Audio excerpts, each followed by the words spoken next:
After working himself to death for the hero's party, Chris ends up meeting a straight-up miserable end. But when he opens his eyes again, he finds himself living as the young master of a ridiculously wealthy family. The catch is that he is not just any noble son. He is Christian Van Baron Khazar, the infamous deadweight bastard of the Magic Empire's Dark Magic clan. Christian is only 2 years away from his destined death, and even if he somehow dodges that, he still has to stop the end of the world. So if Chris wants to stay alive and enjoy all that wealth and luxury, he only has one move left. He has to take over the Dark Magic clan and become a demon king himself. The odds are rough, but it still sounds possible to him. Why? Because he is a genius. With the end right in front of them, the hero apologizes for being too weak. He says Chris should have been the hero, not him. The mage tries to comfort him, saying they all did their best, but even she admits the same thing. If the genius Chris had learned swordsmanship a little sooner, he would have easily gone past the 9th star and maybe even reached the 10th. If that had happened, Evan and Chris might have been able to stop the end of the world together. Chris was called the Great Extra,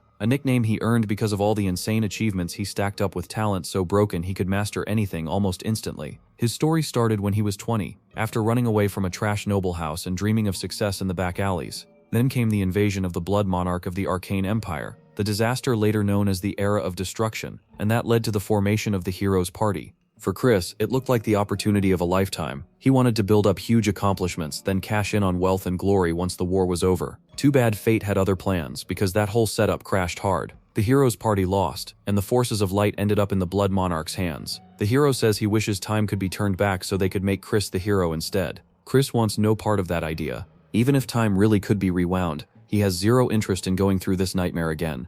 One lifetime of suffering is already more than enough, and bro is absolutely not signing up for New Game Plus. Besides, none of that matters now anyway because the world is about to be destroyed. Chris never believed in a next life, but if one did exist, he figured he would like to be born as the son of some rich noble. Then, against all odds, that is exactly what happens. He regresses into the body of a young master from the Arcane Empire. He wakes up in the House of Dark Arcana, one of the 12 families that support the Arcane Empire. After looking into it, he confirms that he has gone back 15 years. In other words, he has returned to a point 5 years before the Era of Destruction begins. He thought he had already seen everything life could throw at him, but even he did not expect to find demonic beasts working in a garden like unpaid landscapers. Then he checks the mirror and immediately recognizes the face staring back at him. He is now Christian Van Baron Khazar. Back in his previous life, he had learned that the middle name Van showed someone came from a cadet branch of the Magus League. The Khazar Count family is one of those cadet branches under the Baron Count family, which belongs to the House of Dark Arcana. Even as a cadet branch, they are still officially part of that house. And more importantly, they are loaded. The family has 2 sons in line for succession, and the eldest, Christian, is infamous for being an absolute scumbag. He caused so many problems that even the Khazar family eventually gave up on him. That did not happen because he turned over a new leaf though. It happened because his own blood relatives got rid of him. Talk about a family review going completely left. Chris only wanted to wake up as some normal rich kid, but instead he lands in the body of a guy with a death flag already locked in. 3 days have passed since he regained awareness in this body, and Christian is supposed to die 2 years from now. Since the Khazar Count family values honor enough to personally execute him, Chris can only assume this guy really was that terrible. If he just keeps his head down, maybe he can avoid that fate. At first, that sounds like the safest move. Stay quiet, enjoy the money, and live comfortably. But there is one massive problem with that plan. Ragnarok, the end of the world, is still coming. The Blood Monarch starts the war to use humanity as a sacrifice and complete Ragnarok. By the time humanity figures that out, it is already too late. The faction of Light and the Magic Empire both end up destroyed. So if Chris wants to survive, he has to stop the annihilation itself. The Blood Monarch is a huge problem, but the real nightmare is that countless demons in the Magic Empire follow him. To stop all of this, Chris has to surpass the Blood Monarch. He has to become the Demon Emperor and stand at the very top of the Magic Empire. He has 5 years before the Era of Destruction begins. After thinking it through, he realizes doing nothing only leads to death anyway. If he succeeds, then everything in the Magic Empire can become his. First though, he has to deal with the consequences of all the nonsense Christian caused before now. His father calls him in and straight up warns that if he acts recklessly again, he will kill him himself. Count Khazar has such overwhelming presence that even Chris feels the pressure. Still, he apologizes for everything he has done up to this point because he needs to throw away Christian's image as a worthless scoundrel if he wants any chance of carrying out his plans. Count Khazar is shocked by the sudden apology, but he does not buy it at all. He says he cannot trust a single word coming from the mouth of a son who has committed so many vile acts until now. Chris cannot even argue much there, especially since he is still trying to sort through whatever horrible things Christian did before he took over this body. He admits that losing his father's trust is completely his own fault. At the same time, he reminds him that he lost some of his memories 3 days ago. As he has been trying to recover them, he says he has painfully realized just how badly he has been living. That still is not enough for Count Khazar, because he says he has already heard these repentant speeches many times before. Chris agrees that words alone mean nothing, so instead of begging to be believed, he offers to prove it with action. He asks to be sent to the punishment ward for a month so he can reflect on himself and show everyone that he has changed. The punishment ward is where high-ranking demons get locked up when they commit crimes. It is a place that shuts out not just light but all 5 senses. Just a few days in there is enough to break most people, but for Chris, it is actually the perfect spot because he needs somewhere no one can watch him. Count Khazar finds it hard to believe that his son wants to stay in the punishment ward for a whole month. He knows better than anyone that this punk would not even last half a day in there. Still, Chris tells him that it has to be harsh because if he manages to endure it, his father might finally trust him. Count Khazar reminds him that he has heard this kind of talk many times before, and every single time Christian let him down. Even so, he decides to give him one last chance. If nothing changes after a month, he will cast Chris out of the family. That is basically the same as a death sentence. Once the family's protection is gone, there will be no shortage of people ready to come for Christian's head. Even so, Chris accepts the condition and says he wants one request granted if he really proves that he has changed. Count Khazar thinks he is awfully full of himself for someone who believes he can walk out of the punishment ward just fine, but he still agrees. If Christian really gets himself together, then he will grant him that one request. Chris is relaxing in his room when Cox, the butler of the Count Khazar household, comes to inform him that the punishment ward is ready. Christian heads there, but as he walks through the hallway, the servants start whispering about the fact that he volunteered to go in on his own. They bring up the time he insulted the daughter of the Poison Clan, which forced the Count himself to personally apologize. Since the clans were already rivals, that whole mess completely wrecked the Count's reputation. Even then, the servants say maybe this time he will finally grow up, though none of them actually believe it. They are already betting he will not even survive half a day in the punishment ward. Bro really has 0 stocks left in this house. After a while, Cox and Christian arrive in front of the punishment ward. Chris notices they are using a Death Knight as the prison guard, which feels like the most Magic Empire thing possible. He does not care though, as long as they stay outside the cell. Just then, someone calls out to him from behind, and when he turns around, he sees a face he knows very well. It is Christian's younger brother, Tern von Baron Khazar, the family's certified good kid. That good kid pulls out his sword and points it straight at Christian. The move would scare most people half to death, but Chris stays calm and asks what he is doing. Tern calls him a disgrace to the family and warns that if he stains the family name again, he will kill him himself. Chris cannot help wondering if this is the one who killed Christian in the original timeline. During the era of destruction, he had actually met Tern before. By then, Tern had become a notorious demon known for his curse magic. Right now though, Chris honestly thinks he just looks like a hard-working little kid. Chris tells him to move aside. To someone who crawled through the filth of the era of destruction, Tern is still just a brat. He tells him to go home, then walks into the punishment ward without giving him another glance. Tern is left standing there stunned, completely thrown off by that attitude. Christian steps into the punishment ward, and the place is every bit as awful as expected. He cannot see, and he cannot hear anything at all. There is only the faintest feeling left in his fingertips, probably so he can fumble around with the supplies given to him. Chris quickly judges that any normal person would lose their mind in here almost immediately. For him though, this is not much of an issue. Back when he worked as a treasure hunter, he went through things far worse than this. Honestly, having his senses shut off is exactly what he wanted because it lets him focus completely inward. That is the only way he can fix this ruined body. He starts combining all the knowledge he gathered in his previous life. The medical techniques he learned through brutal experience when people called him the Divine Hand, along with the body modification methods he picked up from the circus, come together into one method: bone reconstruction. On top of that, he has mana crystals infused with different types of mana, which means this crazy plan might actually work. Chris had assumed there was no way he would be able to get his hands on mana crystals because they are insanely expensive, but being part of a rich elite family definitely has its perks. Even the request of a spoiled brat gets granted without much trouble. In his previous life, Evan and Chris had to go through absolute hell just to find things like these.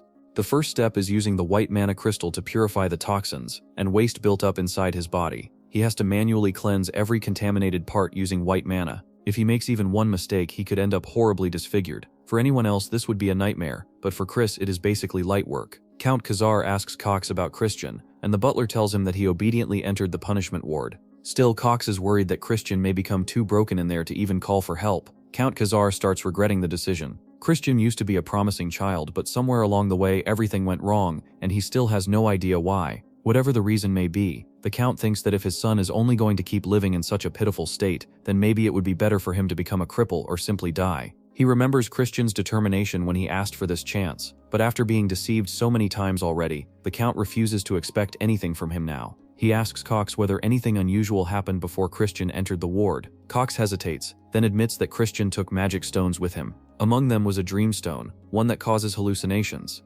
Cox urges the Count to open the punishment ward because they have no idea what side effects it might cause, but Count Khazar refuses. He says they should just let him die. Cold, but this family clearly does not do soft parenting. A month passes, and Count Khazar stands in front of the punishment ward expecting the worst. But when the door opens, he is shocked to see Christian walk out alive and unharmed. Christian steps forward and reminds his father that he promised he would come out changed. Count Khazar sees the look in his son's eyes and is reminded of how Christian looked when he was still a child. Even so, he keeps his tone cold and simply says that he managed to endure it. Christian recognizes that as praise, but his father immediately tells him not to get carried away over something like this. You might think Chris barely survived that month, but that is not what happened at all. If anything, he did not have a single moment to be bored. First, he rebuilt his body, so it would be suited for mastering swordsmanship. Thanks to the white magic stone, it felt as if every cell in his body had been brought back to life. On top of that, the dream stone turned out to be a huge win. Since it is classified as a narcotic magic stone, even the butler had scolded him for taking it, but it was completely worth the risk. Because of the hallucinations it caused, Chris was able to slash the time needed for his full transformation, and he even succeeded in forming 2 cores. Naturally, he hides the light core behind the dark core, so no one notices it. If the demons ever found out, the whole place would lose its mind. It would have been nice if things had stopped there, but apparently someone had been hoping he would break under those hallucinations. Chris decides he will just turn that into fuel for climbing even higher. Somebody really tried to set him up and all they did was hand him bonus material. Back in the present, Christian reminds his father that he fulfilled his promise, so now he wants his request granted. Count Khazar tells him to speak. Chris asks for permission to use the training grounds of the Black Swamp Knights. His father immediately snaps at him because that is not a place some scoundrel can casually stroll into. The Black Swamp Knights are one of the 3 knight orders that uphold the Dark Curse, and only the elite get to train there. Chris quickly explains that he is only asking to borrow the training grounds. He says that being able to watch the fearless Black Swamp Knights train would be deeply inspiring. He is not asking to join them. Count Khazar considers it for a moment, then gives permission.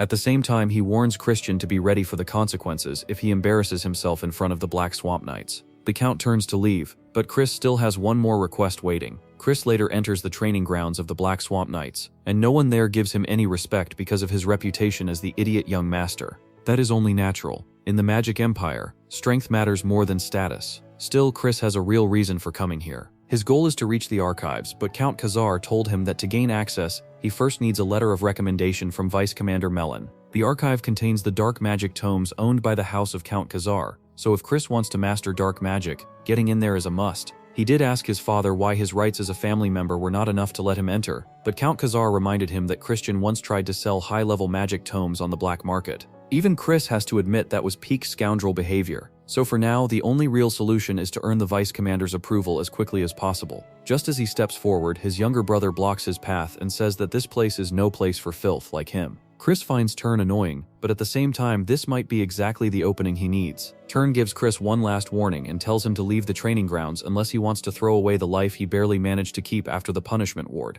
Chris casually asks whether Turn can really take responsibility for those words, because the one who allowed him into these training grounds is their father. That is enough to make Turn stop, but someone else who also respects the Count's authority says that the situation is still far from reassuring. Chris recognizes her right away as Vice Captain Melon. She tries to pressure him with the force of a 4-star mage, but Chris is already used to this kind of intimidation. He bows politely in greeting, and Melon is surprised that he can endure her magic pressure so calmly. Chris says he understands that he has no choice but to prove that he deserves to use these training grounds, so he proposes a duel with one of the mages present, saying that if he wins, that should settle the matter. At the same time, he asks for one restriction. Since his body is in poor condition from his past debauched lifestyle, he says his vessel for magic is not in proper shape yet. Because of that, he requests that the fight be bare-handed. Melon finds the whole thing troublesome, because no matter what, she cannot let the successor get seriously injured, so she asks whether he is really confident. Chris says yes, then points at Turn and names him as his opponent.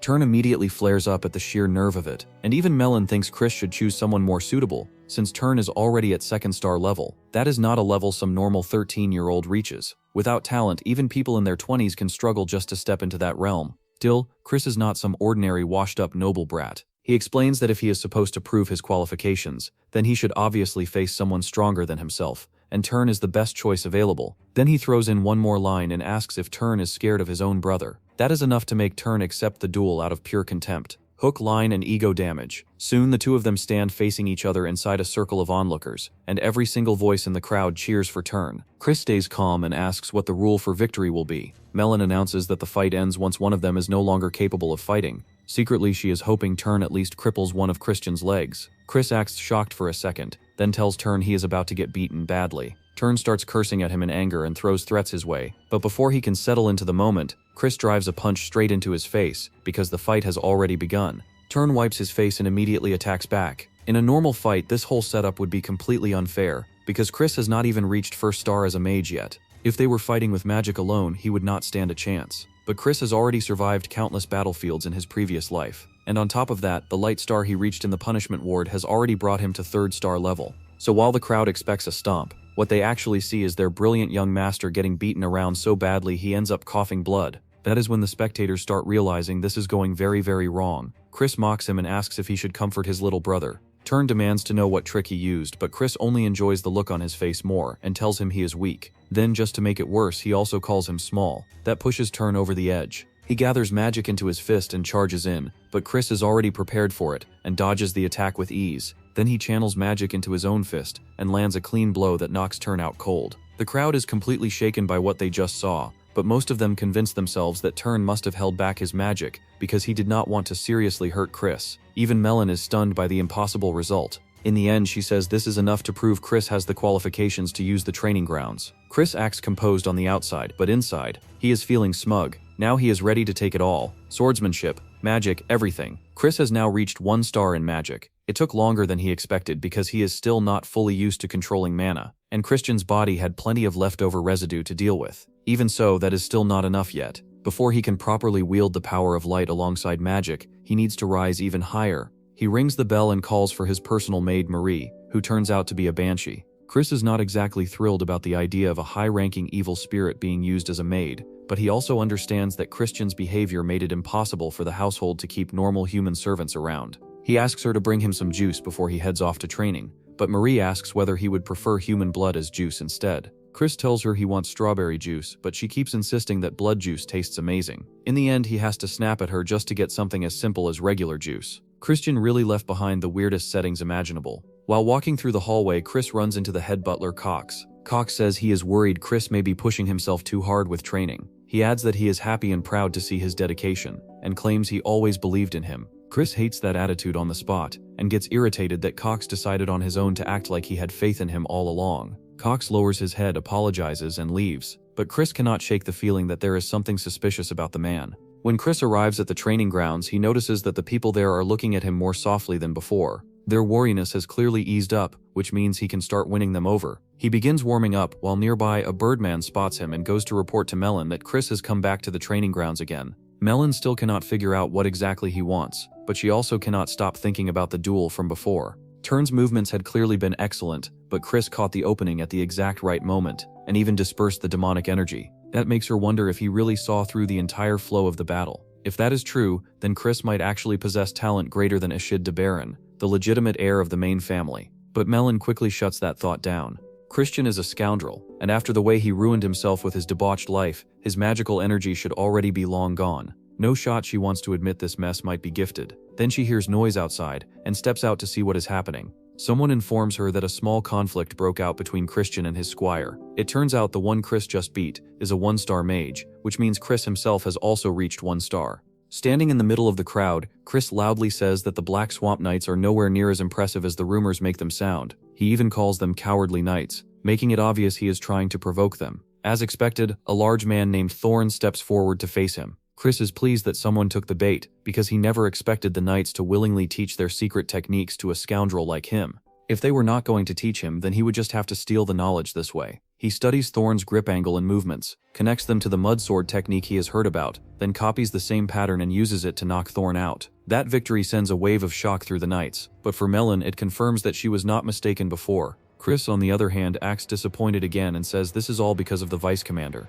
Malin warns him that he is getting way too full of himself over an unexpected win. Chris rises and tells her to show him the real skill of the Black Swamp Knights. In the next instant, Malin grabs a sword from one of the knights and swings it, blasting the ground right beside Chris. The strike tears the earth apart, and while the area cracks open, Malin stands there still overflowing with mana, as she tells him that even 1 second is more than enough when dealing with a scoundrel like him. Chris asks if she really plans to go all out against someone like him, then tells her to limit magic use to first tier and ban dark magic for the match. Malin agrees, though she says she can still break both his legs with only half of that. Chris says he is willing to bet his legs, while Malin tells him that works just fine for her because he will not be walking out of here today. She attacks first, but Chris blocks her strike with a wooden sword. The two begin trading moves, and the people watching are shocked that Chris is lasting this long against the vice captain. Malin is just as surprised because none of her attacks are connecting, even though Chris should be far too weak to face her head on. It reminds her of what happened with Turn and Thorn. Chris also notices that things are not going the way she expected,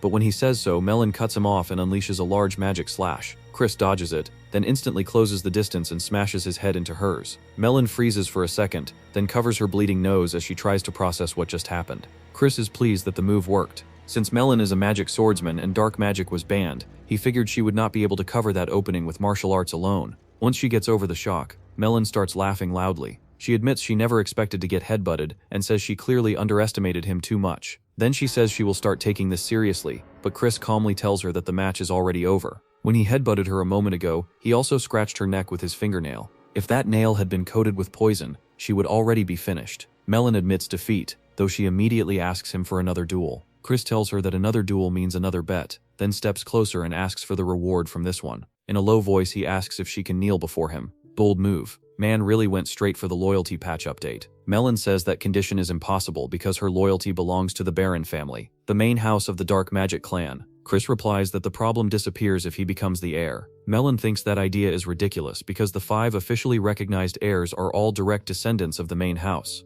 Chris already knows that, but he points out that there is no rule saying someone from a branch family cannot become heir. He accepts her challenge and tells her to set the next duel for 1 month later with no restrictions at all. Malin says he will have no chance of beating her under those conditions, but Chris says that sometimes even an egg can break a rock. He bows to her politely, but inside, he is fully set on making her understand where her loyalty should really belong. Later, Chris brings Malin's letter of recommendation to his father. Count Khazar has already received a report from her saying that Chris is a genius, who easily defeated her in a surprisingly enjoyable fight. The Count is genuinely surprised that his son seems to have truly turned over a new leaf this time. Even so, he says nothing when Chris asks why he is staring at him like that. As promised, Count Khazar hands over the key to the archive. Once he leaves the room, Chris quietly celebrates. He got the key, and on top of that he managed to shake Malin's heart. Malin is a household demon of the Dark Mages, and during the Era of Destruction, she became a high-ranking 6-star demon who played a major role. Chris needs her on his side if he wants complete control over the Dark Mages. Of course, she has not fully come around yet, but he figures 1 month should be enough. After all, he is a genius. Then he thinks back on the expression Count Khazar made and realizes that even demons have family bonds. Maybe Count Khazar is actually a much better father than the one Chris had in his previous life, and that makes him not want to disappoint him. Chris enters the archive and starts looking around. There are books on bloodline magic, summoning arts, curse studies, and more. All of them would be treated as forbidden books by the Light faction. As he reaches for one of the books, Marie suddenly appears and scares the life out of him. She phases right through the bookshelf and reveals that she is actually the librarian here. Then she asks if he wants to keep her all to himself as his personal maid, but Chris immediately tells her to shut up. Marie teases him, saying his harsh words make her heart go thump thump, and Chris snaps at her again. Marie tells Chris that the book he picked is a 4-star black magic spell called the Seal of Binding, and at his current level there is no way he should be able to understand it. Chris of course just says he is a genius. Marie looks at him for a second, then awkwardly agrees by saying he is handsome and a genius. After that she asks if there is some special reason he chose that book. Chris says yes. He tells her he needs it because he is trying to catch a rat. While going through physical training, Chris starts reviewing the possible suspects in his head. The first candidate is Turn. Out of everyone in the household, Turn hates Chris the most because of how much of a delinquent he has been. The second suspect is Cox, since he has free access to the punishment ward even though he is not part of the family. Normally, for mages, power matters more than status, but Chris still finds it suspicious how Cox keeps circling around him and trying so hard to please him. There is also the possibility that someone else is involved, someone Chris still has not identified. Either way, one thing is obvious. Somebody wanted him mentally broken badly enough to slip an illusion stone into the punishment ward. So Chris decides the best way to flush out the culprit is to start acting like a delinquent again. In the middle of training, he suddenly stops, curses out loud, and announces that he is quitting. Everyone around him is left staring because the switch-up is so sudden. Man really hit them with the fastest character regression fake-out of all time. At dinner, Chris throws away the food and complains that none of this would have happened if the servants had brought him a proper meal. He scolds them and orders them to take everything back. Count Khazar gets angry and says he was a fool for thinking Chris had finally come to his senses, then leaves the room. Chris does feel a little bad about it, but he tells himself that everything he is doing is for the sake of the Khazar household. Over the next several days, Chris works hard to spread rumors all across the estate that he has gone right back to being a delinquent. He bothers the cleaning servants and makes a point of wasting money like before. He even asks for alcohol, though Marie turns every drink into a non-alcoholic version because Chris is still underage. Chris decides that is good enough since the point is just to look the part. Marie asks if he has really chosen to live as a delinquent again, then says she will stay by his side forever no matter what. Chris gets uncomfortable hearing that, so he finally tells her the truth. He explains that he is trying to catch a rat. Marie is impressed that he has already mastered the seal of binding, and Chris proudly says he modified it so he can use it even at a low star level. He also reveals that while pretending to fool around, he has actually been studying other kinds of magic during his spare time. Just then, Turn suddenly barges into the room, so Chris quickly pretends to be drunk. Turn is furious that he seems to have gone back to his old self, but Chris is actually pleased by how genuinely angry he looks because that lets him cross Turn off the suspect list. Chris then lets Turn in on the truth. He tells him there is a rat in the house trying to break him down, so he is planning to play along for a while.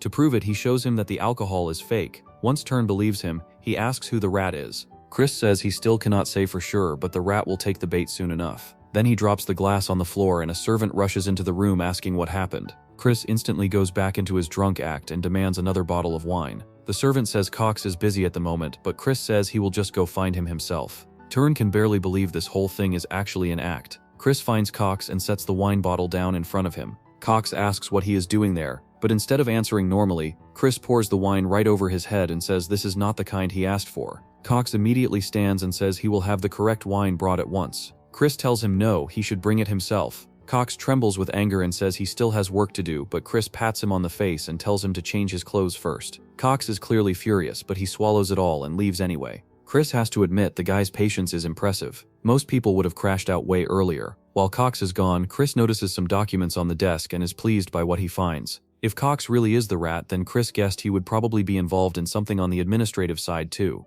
Even so, what he sees here is still not enough to count as proof. Cox eventually returns with a new bottle of wine. Chris asks whether he is angry over what just happened, but Cox denies it. Chris then says that despite everything, Cox is still his favorite butler. After that, Cox tells him that his friends want to meet him privately at the usual place. He adds that he would rather Chris not spend too much time with those people, but he says it is not his place to judge his friends. Chris tells him he would like to meet them, and Cox agrees to follow his orders. Chris thinks things are moving even more smoothly than he expected. Chris meets up with his usual friends, and right away they tell him they have been hearing rumors about how much he has changed lately. Looking at them, Chris can only think they are complete trash for making some little kid pour drinks for them. He lifts the glass toward his mouth, but the moment he notices something off, he throws it straight into one of the guys' faces. His so-called friend is stunned by the reaction, but Chris already knows they tampered with the alcohol. He immediately uses magic to put the little girl to sleep, then climbs onto the table and grabs the men by the head before smashing them down onto it. After that, he beats them down properly while they yell at him to calm down.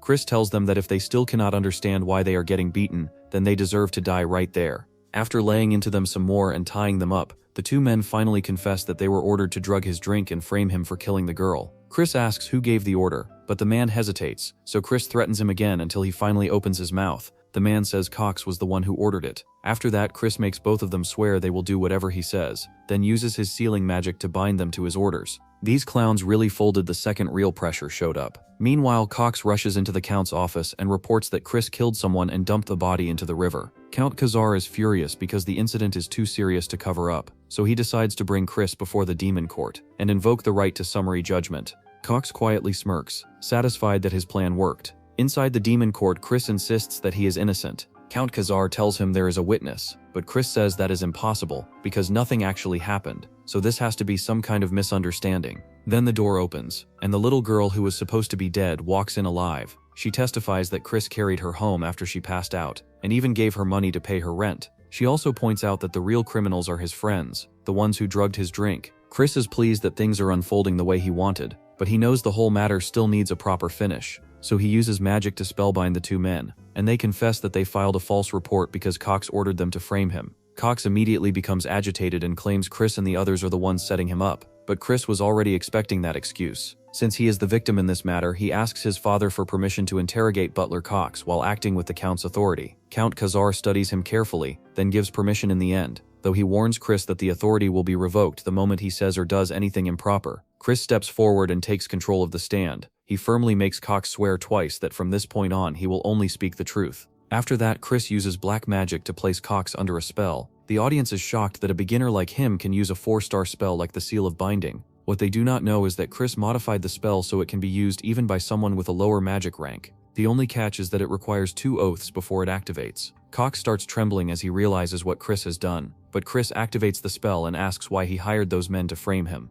Cox admits he was acting under orders, then reveals that the person behind it had leverage over his corruption. He says he was told to ruin Chris, and that he has been doing exactly that since Chris was a child. Chris tells him they already know about his years of embezzlement, then steps closer and asks who gave those orders. He activates the magic again, and this time Cox reveals that it was Ashid de Baron, the second prince of the Dark Magic clan. The moment that name comes out, Cox tries to run, but Chris draws his sword and cuts off his head. Count Khazar is shocked by what just happened, but Chris calmly says he merely carried out the sentence of a criminal while acting on the Count's authority. Chris says he carried out the sentence of a criminal while acting on the Count's authority. Count Khazar asks why he made that choice, and Chris explains that if Cox had been kept alive, the main family would have twisted the evidence and buried the whole incident. They cannot just let them get away with that, and everyone who was present will now clearly remember that Ashid tried to frame him. After hearing that, Count Khazar opens a portal and tells Chris to follow him. The portal leads them to a secret training ground, far away from anyone who might overhear them. Count Khazar concludes that Chris wants to interfere with Ashid's succession.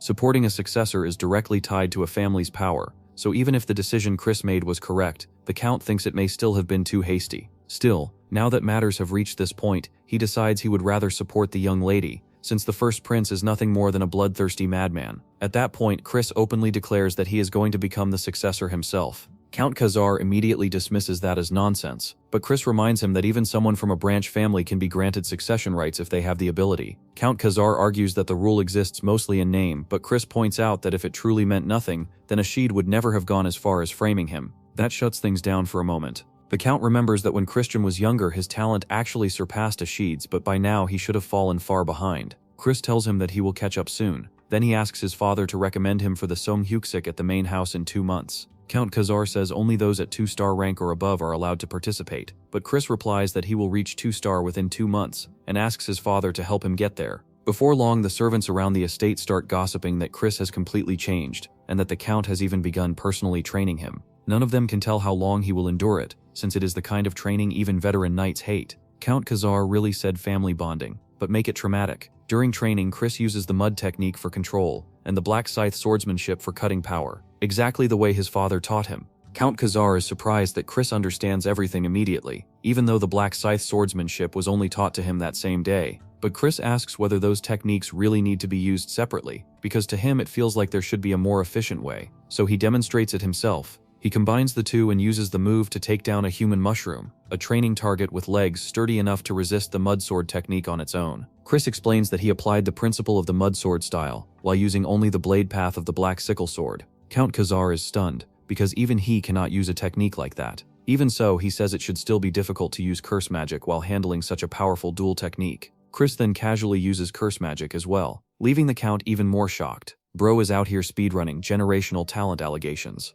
2 weeks later, Chris is found collapsed on the ground. He is worn out after running, but he knows he needs stamina as the foundation for raising his rank. While he is lying there, Melon approaches and reminds him that their duel is coming up soon. Chris feels pressure no matter where he turns, but he still tells her he is doing his best to live up to her expectations. Melon admits he is exceptional, but reminds him that he is still only rank 1, which means she will never have to kneel before him. Chris pushes himself back to his feet and says there is definitely something to gain from the duel no matter what, so it is a win for both sides. Melon leaves after telling him to put on a good show. As Chris watches her go, he thinks about the gap between them. She is currently rank 4 upper. Even rank 1 has 3 divisions: upper, middle, and lower. Chris himself just reached rank 1 upper, but he also has one big advantage. He is a rich young master, basically a full-blown wallet warrior. When he returns to his room, Chris asks Marie about the outing bag he told her to prepare. Of course, Marie is fully ready, because in her mind, this is her first outing together with him. Chris points out that he never asked her to come along, but Marie assumes he is only worried that she might faint because of the weather. She says serving him is her highest priority, though Chris seriously doubts a banshee can faint in the first place. In fact, he had already asked his father to switch his servant to a human, but Count Khazar reminded him that Christian had formed a master-servant contract with Marie, because an upper-tier banshee cannot be controlled without one. That realization fills Chris with dread, so he asks how the contract can be cancelled. His father tells him the cancellation condition is a deep kiss with Marie, and to make things worse, Christian apparently made the contract while completely drunk. Chris cannot help cursing that useless disaster of a past self. Dude really turned every corner of this life into a side quest from hell. Chris tells Marie directly that he cannot take her along because he is going somewhere crowded. Marie becomes visibly dejected because she had been looking forward to going out with him, but Chris stays firm since her spiritual energy could hurt people if she accidentally lets it leak. That only makes her more sad, and she explains that she has lived inside this mansion for decades without ever once going outside. In the end, Chris's heart softens. He agrees to take her with him, but warns her not to show herself in front of people. Marie lights up with happiness and thanks him, while Chris tells her to hurry up. On the way out, she asks where they are going. Chris tells her there is a place where they can make a good profit. Marie lifts her skirt a little and points out that they already have a lot of money, but Chris says he knows that already. Then she guesses they must be going to buy property or land deeds, but Chris says it is neither of those. Instead, he tells her they are going for something he used to be very good at. But the moment he opens the carriage door, he finds Tern already sitting inside waiting for him, and that takes him completely by surprise. Sitting inside the carriage, Tern tells Chris that he is late. Chris asks why he is even here, and Tern explains that he came to keep an eye on him in case he goes around causing trouble again. Chris tells him not to worry because he is only going out for a little gambling. He even says demons should always keep liquor and gambling close, since even the demon emperor himself encourages gambling as a proper pastime. Tern still insists on going with him, but Chris smugly asks if he is worried about his older brother. Tern snaps back and says he is only making sure Chris does not become another disgrace to the family. Chris figures a goody two-shoes like Tern is going to have a rough time with this, while Tern swears he is going to beat that annoying arrogance out of him. Chris just thinks to himself that Tern is the perfect prey for today. The three of them arrive in front of a huge building that turns out to be a casino. Tern and Marie are amazed by the sight, but Chris tells them not to stand there acting like country bumpkins. He gives Tern a mask and says they cannot go in unless they hide their identities. Then he tells Marie to stay out of sight and quietly gives her some instructions. Marie disappears from view, but Chris does not bother explaining to Tern where she went. Once they step inside the casino, they immediately draw attention. The men around them see them as easy marks who practically walked into the lion's den on their own. Chris makes a bet with Tern over how much they can win in an hour. He even says that if Tern wins, he will treat him like his big brother. But if Tern loses, then he has to call him Honorable King Emperor Majesty Big Brother. Tern has no idea what kind of insane title that is, but Chris needles him a bit while handing him money, which is enough to make Tern determined to win. Chris starts by playing and wins his first game. The guy next to him tells him to keep going so he can make a fortune, but Chris already knows the trick. They let players win early, then once their confidence gets inflated, they lure them into bigger bets. It is a classic scam setup,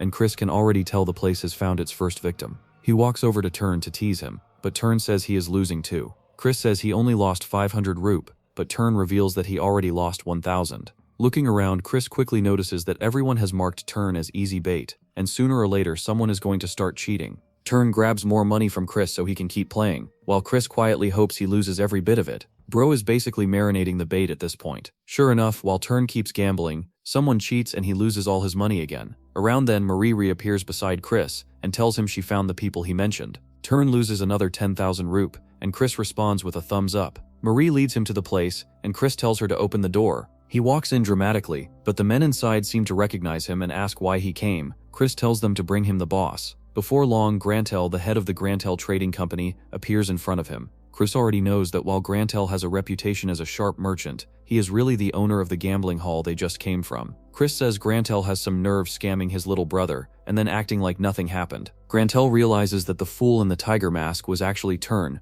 heir to the House of Khazar, but he still argues that he has nothing to do with whatever those men out there do. Chris simply asks if he wants to die, and right then Marie reveals her terrifying face. Grantel gets scared out of his mind and starts apologizing like crazy. Chris asks if he thinks he can beg for mercy for free, then demands 1 million rup. Grantel says they do not have that kind of money, so Chris lowers it to 200,000 rup along with one more thing. Later, Marie praises Chris for using the 200,000 rup he extorted to buy combat equipment. She also tells him that the sword he got as a bonus is called Gruna. It is a holy sword that the hero once obtained by offering his soul to a demon. Even after the hero fell into corruption, the sword remained in use, but now it has rusted away. Chris says that is fine because he already has a plan for it. Then he hands Marie the necklace she had been staring at earlier. He tells her she looked like she would stay haunted forever if she did not get it, so he is giving it to her to help her move on. Marie is deeply touched because this is the first gift she has ever received in both her lives. Chris awkwardly tells her to forget about it and hurry home, but Marie says she will now serve him even more delicious blood juice from now on.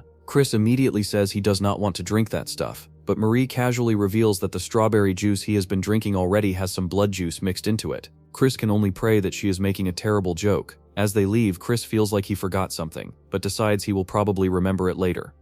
Turn storms into Chris's room and yanks him right out of bed. He is furious because Chris abandoned him at the gambling hall, and he almost got sold off as a penniless slave. Luckily, someone happened to recognize him and rescued him before that could happen. Chris yawns, gives a lazy apology, and figures Grantel must have stepped in to save Turn. Then he reminds Turn that he lost the bet, so now he has to keep his promise and call him Honorable King Emperor Majesty Big Brother. Turn visibly goes pale and hesitates to say something that ridiculous, but in the end, his anger wins out and he yells, Honorable King Emperor Majesty Big Brother. Chris praises him and tells him to behave properly and show the right respect to his big brother. Turn leaves in a fury, swearing that one day he is going to make Chris regret this. Chris thinks back on how this adorable little kid eventually grows up to kill Christian. He figures that must have happened because of that scoundrel Ashid, the son of the acting patriarch of the Dark Mage clan and the current top-ranked heir. Chris does not really hold any personal grudge against Ashid, since he is not the real Christian anyway. Still, if he wants to become the heir himself, then a showdown with Ashid is unavoidable. Before anything else though, he needs Melon's support, and for that, the sword lying in the corner of his room might come in handy. It is the holy sword Gruna. Plenty of mages have challenged it before, yet the reason it is still sitting there collecting dust like some abandoned antique is simple. Every one of them failed to tame it. Chris decides he first needs to see how the sword reacts to him, so he pours his magic into it. Just as expected, the reaction is hostile because the sword was made to wield the sacred power of light. Still, in the end, it is just a weapon. So Chris decides he will simply break down the pattern inside it that rejects magic power. He starts smashing away at it and can practically feel that the holy weapon is in pain. Chris leans into that and threatens that he is perfectly willing to keep swinging all night if that is what it takes. Man is really out here bullying a holy sword into cooperation. A few days later, Chris arrives at a secret training ground. There is a new face there, but he recognizes the silhouette and greets the commander of the Black Shadow Knights, Mary. She is the daughter of the Dark Mage clan leader, Marquis Slangham, and also his father's biological sister. She supports the clan leader directly and handles secret missions as well as internal surveillance, which makes her one of the true powerhouses of the Dark Mage clan. Count Khazar tells Chris that Mary is here because of the Cox incident. Chris immediately wonders if the clan leader intends to protect Ashid, because that would be a problem. So he says that the clan leader must have a lot of free time if he is paying attention to something this trivial. Mary replies that the clan leader has no interest in petty fights between children, but he is curious about Chris. Chris sees that as a chance to get the clan leader's attention. Even so, Mary says she cannot tell whether he is brave or just reckless. If he really plans to duel Melon, she advises him to back out while he still can. Chris says he already has a plan, and shows her the sword. Even Mary is startled when she sees Gruna, and she says he has officially crossed into reckless territory now. She even scolds Count Khazar for bragging that his son finally came to his senses when he is planning to fight a duel using a holy sword. Chris reminds her that there is no rule saying he cannot use it as long as he wins. Murray tells him Gruna is the very sword even the clan leader himself failed to wield, and that its holy energy should have burned him to ashes by now. Chris simply draws it and shows that he can use it without issue. Murray is not convinced and says it must be a fake, so Chris tosses it to her and tells her to check for herself. She catches it, but the sword hurts her badly enough that she throws it away at once. Mary asks what secret he used, but Chris just says it is a trade secret, so he cannot tell her. Still, one thing is now clear. Chris is a genius who can wield a sword that even the clan leader failed to tame. Count Khazar looks openly proud of his son, but then someone laughs and pulls everyone's attention away. Mary steps out of a portal and says she is impressed that Chris managed to tame the holy sword. Even so, she says it changes nothing because today is still going to be his last day. Melon comes at Chris with her full strength, and just as expected, with all restrictions gone, her speed and power are on a completely different level from before. The gap between them is still huge. Even so, the moment their swords collide, Melon notices that the holy sword's power is affecting the dark energy around it. Count Khazar is impressed, and says his son is already more remarkable than Melon was in her childhood. Melon then points out the way Chris is wielding the holy sword. It looks like his dark energy and the holy sword are working together as one while he attacks. Count Khazar notices that the dark energy seems unstable during the process, but Mary disagrees. She says Chris is actually adjusting the dark energy every moment so the holy sword does not reject it. The fight keeps going, and Melon asks if he is reading her movements in real time. Chris says he just happens to have a very good eye for that kind of thing. In swordsmanship, every move has a preparatory motion. If someone wants to swing down, first the arm has to rise, then the muscles in the shoulder and upper arm have to move. That applies to masters and beginners alike. After hearing that, Melon releases dark energy and lets it surround Chris. She reminds him that the Black Swamp Knights are mages, and so is she. But then the necklace Chris is wearing begins to glow, and the dark energy around him gets purified away. Chris thanks his father for the purification artifact. Count Khazar is stunned because that item should have been locked away in the safe, but Chris casually says he is pretty skilled at stealing. In real combat though, gear is also part of your ability, so he wastes no time pulling out a ball and throwing it at Melon. She dodges as black matter erupts from the first ball, but Chris immediately throws another one, and that one explodes right in her face. He is satisfied with the result and thinks the artifact he bought with Grantel's money performs pretty well. Then he calls out to Melon and says he knows she is still alive in there. Sure enough, she launches a sneak attack straight through the flames, but Chris is already prepared and blocks it with the Holy Sword.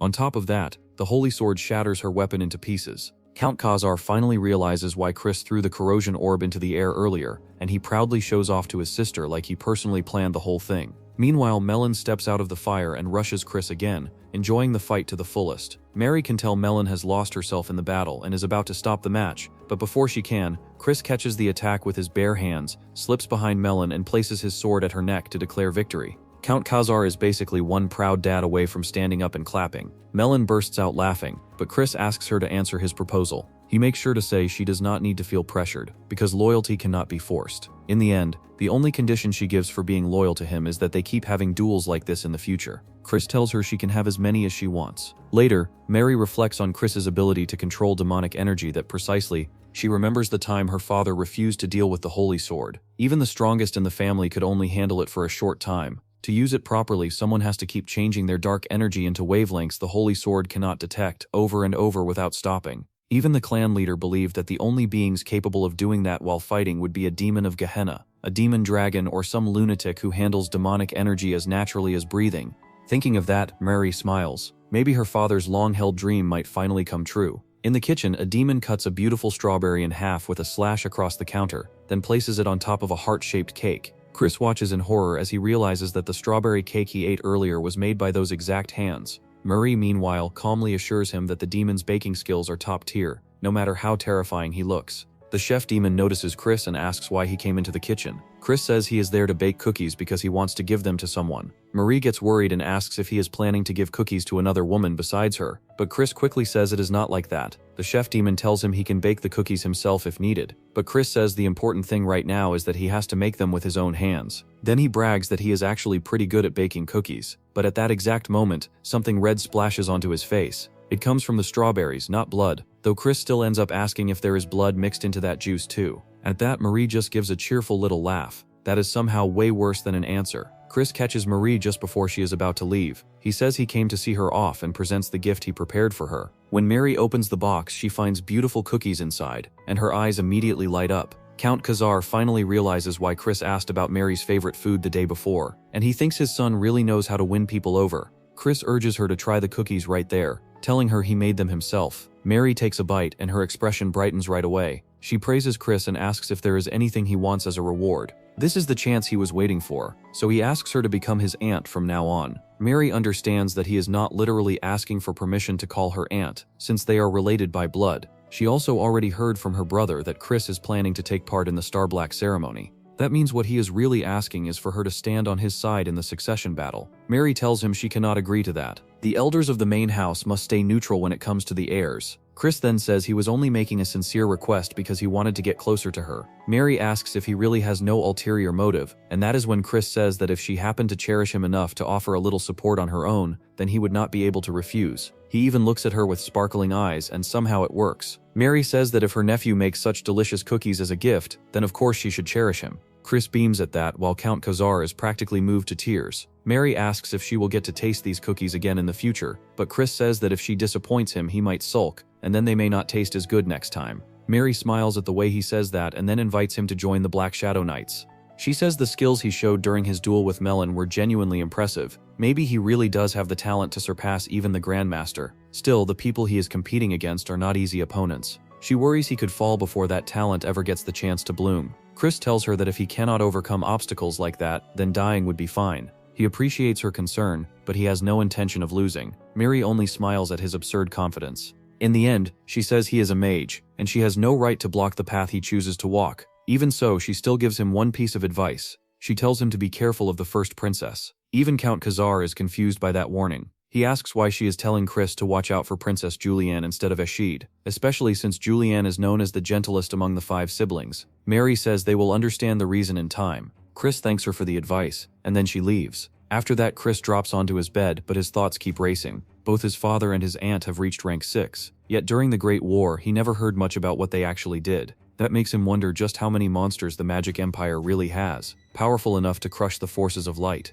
Even so, he refuses to let the same future happen again. To stop it, he needs to grow stronger as fast as possible. A month later, Chris goes to see his father after being called in. Count Khazar says there is something he needs to tell him. But the moment Chris arrives, he is shocked to discover that Chris has already reached 2nd rank. Count Khazar is shocked to see that his son reached 2nd rank in just 1 month, but Chris treats it like it is nothing special. Instead, he asks why he was called over at this hour. Count Khazar tells him that word came from the main house. He submitted both Chris and Turn as candidates for the Holy Dark ceremony, but only Turn was approved. The reason they gave was that Chris wasted the family's wealth, chased women, got drunk, broke valuables, and even turned to theft. Every one of those accusations is true, which hits Chris right in the pride, but his father is still furious that his son is being judged like that. After taking a second to recover, Chris asks if this decision came directly from Marquis Langham himself. Count Khazar says the Marquis did not say much, because he already knew Ashid was behind it. Still, both of them suspect the real issue is Rion Dabaran. He is a direct descendant of the main house and the star of this Holy Dark ceremony. The ceremony itself is a ritual where the candidates share the pure darkness extracted from the dimensional shadow. But because the amount is limited, the candidates end up fighting in what is basically a death match to decide who is superior. That means the higher-ranked candidates take the biggest share of darkness, and that becomes the most important factor in deciding who gets chosen as the family's heir and prince. If Rion wins, takes most of the darkness and becomes the 6th prince, then Chris's goal gets much harder to reach. Count Khazar tells him not to worry because he will speak to them again, and if that fails, he will ask Mary for help. Chris says he can deal with it himself, but his father tells him that even if he knows Chris is talented, it is okay to leave something to the adults this time. That actually gets through to Chris, and he does appreciate hearing it, but a scoundrel still has his own way of solving problems, so he asks if anyone from Count Tyraman's family is taking part in the Holy Dark ceremony. He learns that Count Tyraman's 3rd son is participating. The moment he hears that, Count Khazar gets angry again, and remembers that Count Tyraman was also one of the people who pushed to disqualify Chris. Even though the man is just a lowlife who only knows how to tame beastlings like some circus act, Chris cannot help realizing again that his father is surprisingly doting. Then he tells him to calm down, because he is going to prove everyone wrong about his qualifications. He already knows that Count Tyraman hosts the Ebony Hunt around this time of year, so he decides he will join that hunt as a drive man. Back at the Dark Castle, Miri reports to the Patriarch after returning from observing Chris, just as he ordered. She tells him Chris is on a completely different level from the others, but the old man says that is hard to believe, since the boy he saw before was just a conceited fool who thought he was a genius. Murray replies that Chris is definitely different now, but the old man asks the only thing he really cares about. Can Chris fulfill his long-cherished wish? That wish is to reverse fate itself and deny death through forbidden magic. It is the very reason the old patriarch is still clinging to life. Murray says she cannot be sure, but she does believe Chris may be the closest thing to that wish he has ever seen. That catches the old man's interest, and he decides to keep watching the boy. Even so, he already knows Chris will not be allowed to participate in the Holy Dark ceremony. Mary tells him that the family consensus is against it, and asks whether he plans to step in. The old man refuses. He says that if Chris really is a beast, then something like this should not be enough to break him. Mary argues that the beast he is talking about is still young and should be given the chance to grow, but the old man silences her with a single look. She knows that is simply how he is. The higher his expectations, the harsher he becomes. He then remarks that Mary must have grown quite fond of the boy if she is speaking up for him like this, and after that he calls for the bloodsucker. Something appears out of the darkness, and it turns out to be Simon, the head steward of the Dark Mage clan. Simon says he already heard everything and understands that he is being assigned to watch Chris until the Holy Dark ceremony. Still, he asks for permission to play a small prank on him. The old man warns him not to go too far, and Simon seems pleased with that answer before vanishing back into the darkness. At that point, all Mary can do is hope Chris handles it well. Meanwhile, Chris rides in a carriage while thinking things through. He knows he reached rank 2 quickly because of his talent, but stamina and mana reserves still depend on training time, so reaching 3rd rank is still far beyond him right now. That is why he needs Ebony, since it helps build up magic quickly in a short amount of time. Luckily for him, Count Tyraman's 3rd son went out of his way to provoke him right when their house happened to be hosting the Ebony Hunt. The problem is that simply catching the beast Karazo will not be enough to get Ebony. There is a special condition that has to be fulfilled first. As soon as the carriage stops, Grantel comes running up to greet Chris. Chris immediately asks if he came empty-handed, and Grantel hurriedly produces the money he prepared. Chris slaps it away just as fast and tells him that this is a pathetic excuse for a gift. Then he starts pressing him over all the illegal deals and tax evasion connected to the gambling hall. He orders Grantel to clean up every one of those messes, and then tells him to bring him a gray pill as well. Grantel trembles and explains that gray pills are only sold on the black market, and the price has gone way up lately. Chris, however, has Marie standing beside him, and she cheerfully says torture is her specialty. That is more than enough to make Grantel cooperate. Chris likes that response and goes on to order him to bring a sharp dagger and some armor too. Once Chris leaves, Grantel curses him and drops to his knees. Bro got turned into a full-service errand NPC against his will. Marie asks if they are going back to the estate now, but Chris says there is still one more place to visit. He tells the coachman to stop at a potion shop. Once inside, he looks around and asks for a pink potion. It turns out to be an aphrodisiac, but Chris says he has a use for it. Marie stares at the pink bottle in confusion while Chris starts sweating like crazy. She finally asks if he has some kind of problem, but Chris immediately denies it and says he needs it for something else. Marie then asks if it is for the Count, and Chris quickly agrees, saying his father is getting older so someone has to look after him. He even warns the shop owner that this must stay an absolute secret for the sake of the Count's honor. What a shameless save, but at least it lands. Later, Count Khazar and Turn come to see him off. Chris immediately reminds his little brother to call him by the title he promised. Turn trembles, then calls him Most Honorable King Emperor Majesty Big Bro, and tells him to be careful because the ebony beast hunts are dangerous. Chris teases him for sounding worried, but Turn says he would be upset if he lost the chance to have a proper duel with him. Count Khazar cuts in and tells them to stop bickering, then wishes Chris good luck. Afterward, he asks Turn about that ridiculous title, but Turn flat out refuses to explain it. When Chris arrives at the Taming estate, one of the demons there tells him he is not allowed into the manor. His own servants immediately argue back, but the demon says he is only carrying out Alros's orders. Chris fixes him with a cold stare and asks if that means he is supposed to go find somewhere else to stay in the capital. The demon says yes, and Chris stops his servants from arguing any further. Instead, he calmly says that is fine, and that the Taming family can simply pay the bill for wherever he stays. That leads him to a ridiculously luxurious place that costs a full 100,000 rup.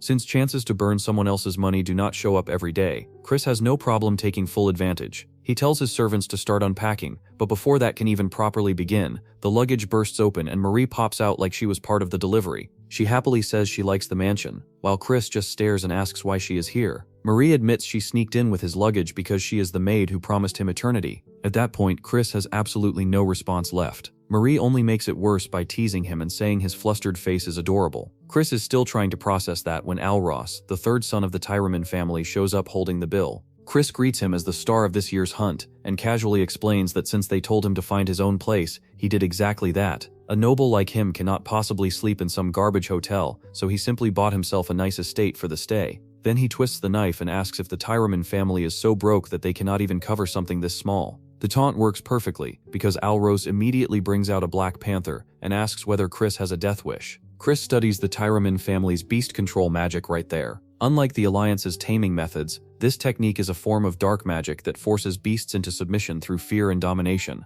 It also mixes in subtle effects like confusion, dread, and excitement to dull the beast's instincts. Even so, Chris can tell the method is more complex than he expected, and it is not something a person can master overnight. Still, he is not planning to learn it right now. He is planning to beat the beast up, so he tells Marie they need a weapon for taking down this very scary kitty, and she hands him a pole. Chris then provokes Alros again and tells him to let the beast loose already. The Black Panther jumps at him, but Chris jams the pole into its mouth to block it. Even then, the beast is stronger than he expected and slams him to the ground. Chris admits that 2 against 1 feels kind of cheap, so he says if he wins, then he is joining the hunt as a bodyguard, not just some lowly drive man. Alros thinks Chris is just talking big and sends the beast after him again, only to realize Chris is already gone and has slipped behind him. Chris starts smacking Alros on the head over and over with the pole, while telling him there is no crying allowed. Alros loses his temper, but before he can really do anything, Chris appears in front of him like a reaper and makes the beast freeze in place. Alros is stunned that Chris managed to lay a hand on Coco, but Chris says it was nothing more than a cheap second-rank illusion spell. Alros then angrily starts summoning another beast, but Chris cracks him on the head with the pole again and says punks like him need to learn that nobody waits around for transformations or casting times. Chris is gambling again, though he prefers to call it resting. As far as he is concerned, a scoundrel acting like a scoundrel is nothing unusual. Even Marie is kind of on board with the routine, though though she still refuses to give him alcohol and only hands him ginger ale instead. Chris suffers internally because he wants alcohol badly, but all he gets is ginger ale. Truly tragic work. The two demons assigned to watch him do not even understand why they were told to keep an eye on him. Chris invites them to join the games, saying their master already got beaten into the ground by him and is not getting up until tomorrow anyway. The two demons refuse, so Chris just tells them to sit back and enjoy the show. Time passes from dusk into late night, and eventually the two demons find Chris sprawled over the gaming table looking completely drunk. They decide he is not even worth watching anymore, so they leave to file their report and get the whole thing over with. The moment they are gone, Chris wakes up. He checks out the window, confirms they are moving off,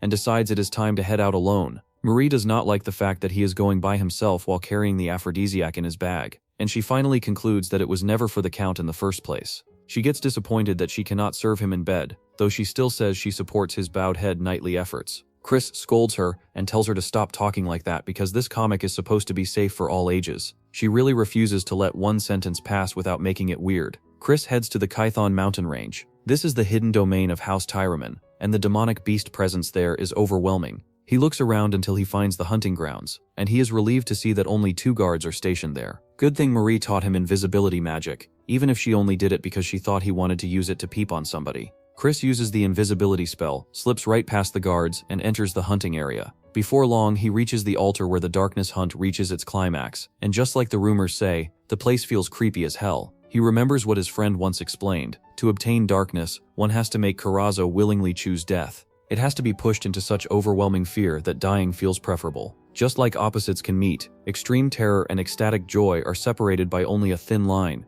In that brief instant, worthless Ashen changes into darkness. That is exactly why House Tyraman, with its beast control through fear, leads the darkness hunts. Chris originally planned to steal the Tyraman family's secret technique, then use a blend of aphrodisiacs to drive Corazzo into a frenzy and claim all the darkness for himself. The problem is that there is no time to steal and master their method before the hunt, so now he needs another solution. Right then, he suddenly feels a huge wave of sinister energy behind him, but when he turns around, nobody is there. He starts moving toward where that presence came from, and eventually arrives at a cave overflowing with malice. On top of that, there is a clearly visible high-level dark barrier around it that tells him exactly what this place is. It is a rift to Gehenna. Gehenna is the world of demons and fiends, and apparently a rift connecting it to the human world exists here. Chris immediately gets an idea. Since he already has the perfect bait, he can lure Corazzo here instead.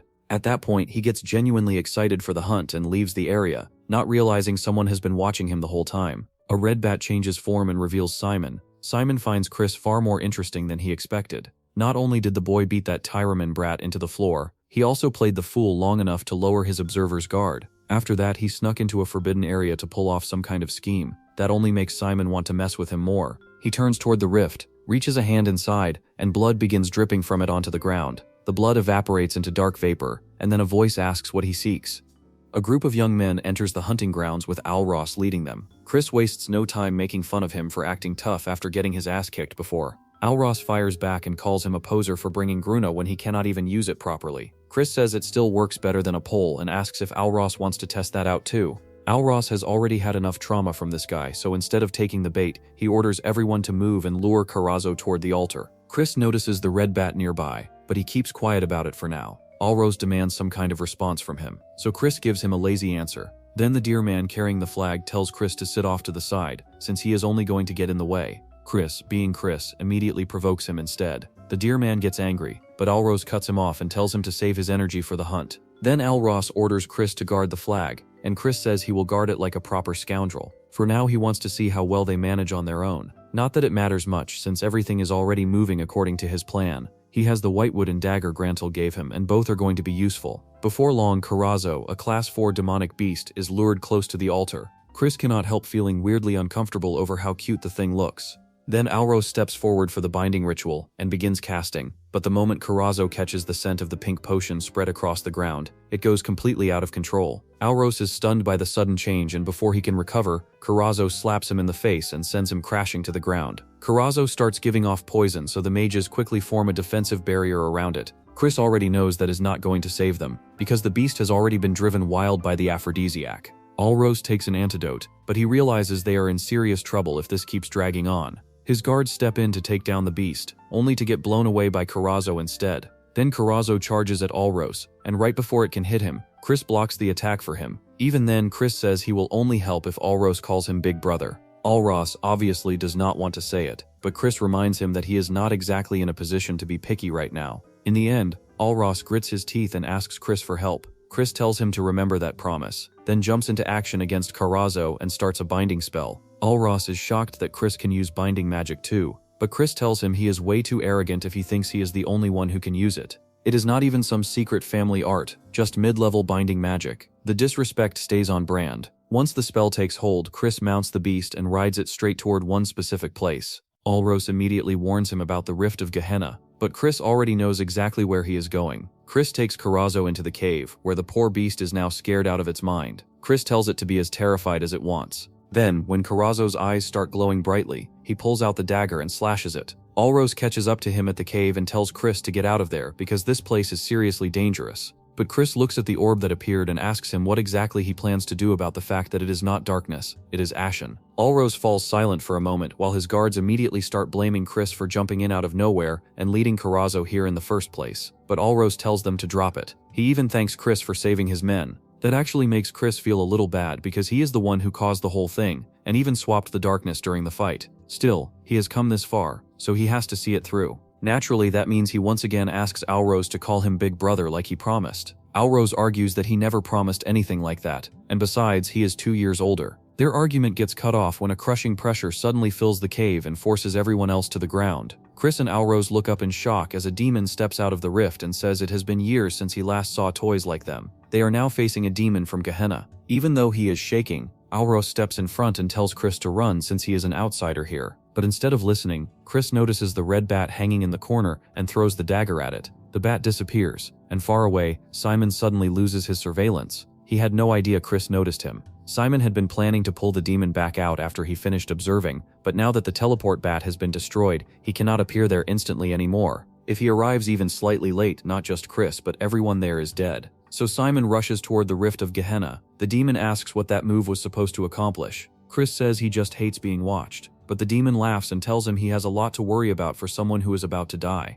Based on the demons Chris fought during the Age of Ruin, even if this one is only lower ranked, it still has to be at least 5-star. Someone at Chris's current level has no real chance against that. Still, Chris is not the kind of person who backs down just because the odds are terrible. He uses magic to put the others to sleep, but Alros stays conscious and scolds him for wasting his magic power. Chris lets out a sigh, says Alros has ridiculous magic resistance, and knocks him out by force instead. The demon assumes Chris is sacrificing his companions, then offers him a deal. It says it will spare his life and even bless him personally if he offers the others up as tribute. Chris tells him he talks too much and says he has one rule: he does not mess with his own side. Chris draws Gruna, but the demon mocks him and says bringing out a sacred sword he cannot use is a bold move. Then it attacks with dark energy and leaves Chris covered in blood. After that, it grabs him and gives him one more chance to hand over his friends if he wants to live. Chris spits right in its face and tells it he can use a sacred sword just fine. He breaks free, lands back on the ground and raises Gruna. Then he pours the power of light into it. The demon is shocked that a demon can wield the power of light,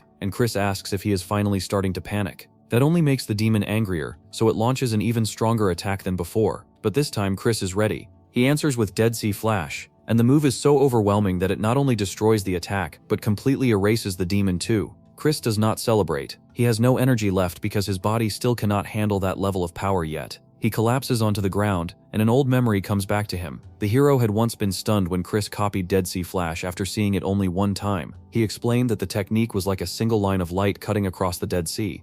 The hero had said that even after using it, he still was not worthy of the light of House Meyer. But Chris, he said, might be the light that saves the world. Elsewhere, the first seat of the 7 circles of Gehenna Mapina becomes fascinated by Chris and decides to watch the path he takes with great interest. 2 days later, Chris wakes up at the Tyraman estate. He thinks the whole recovery period was a waste of time, but at least his body feels fine now, and the darkness is still where he left it. He also thinks back to Mepia and gets the feeling he may have attracted some very annoying attention. Demons who show talent early sometimes receive blessings from high-ranking devils, which helps them grow faster. Chris could not care less about that though. As far as he is concerned, that kind of power-up is for people who cannot grow on their own. Besides, if Mepia is only from the 7 circles, then she cannot be all that impressive anyway. Bro really stays disrespectful even toward nightmare-level beings. A knock comes at the door, and Count Tyraman enters along with his son Alros. Chris starts to get up to greet them, but the Count tells him to stay where he is and listen. He explains that they sent a survey team to investigate the cave the day before. They discovered that someone had tampered with the magic circle sealing the entrance to Gehenna.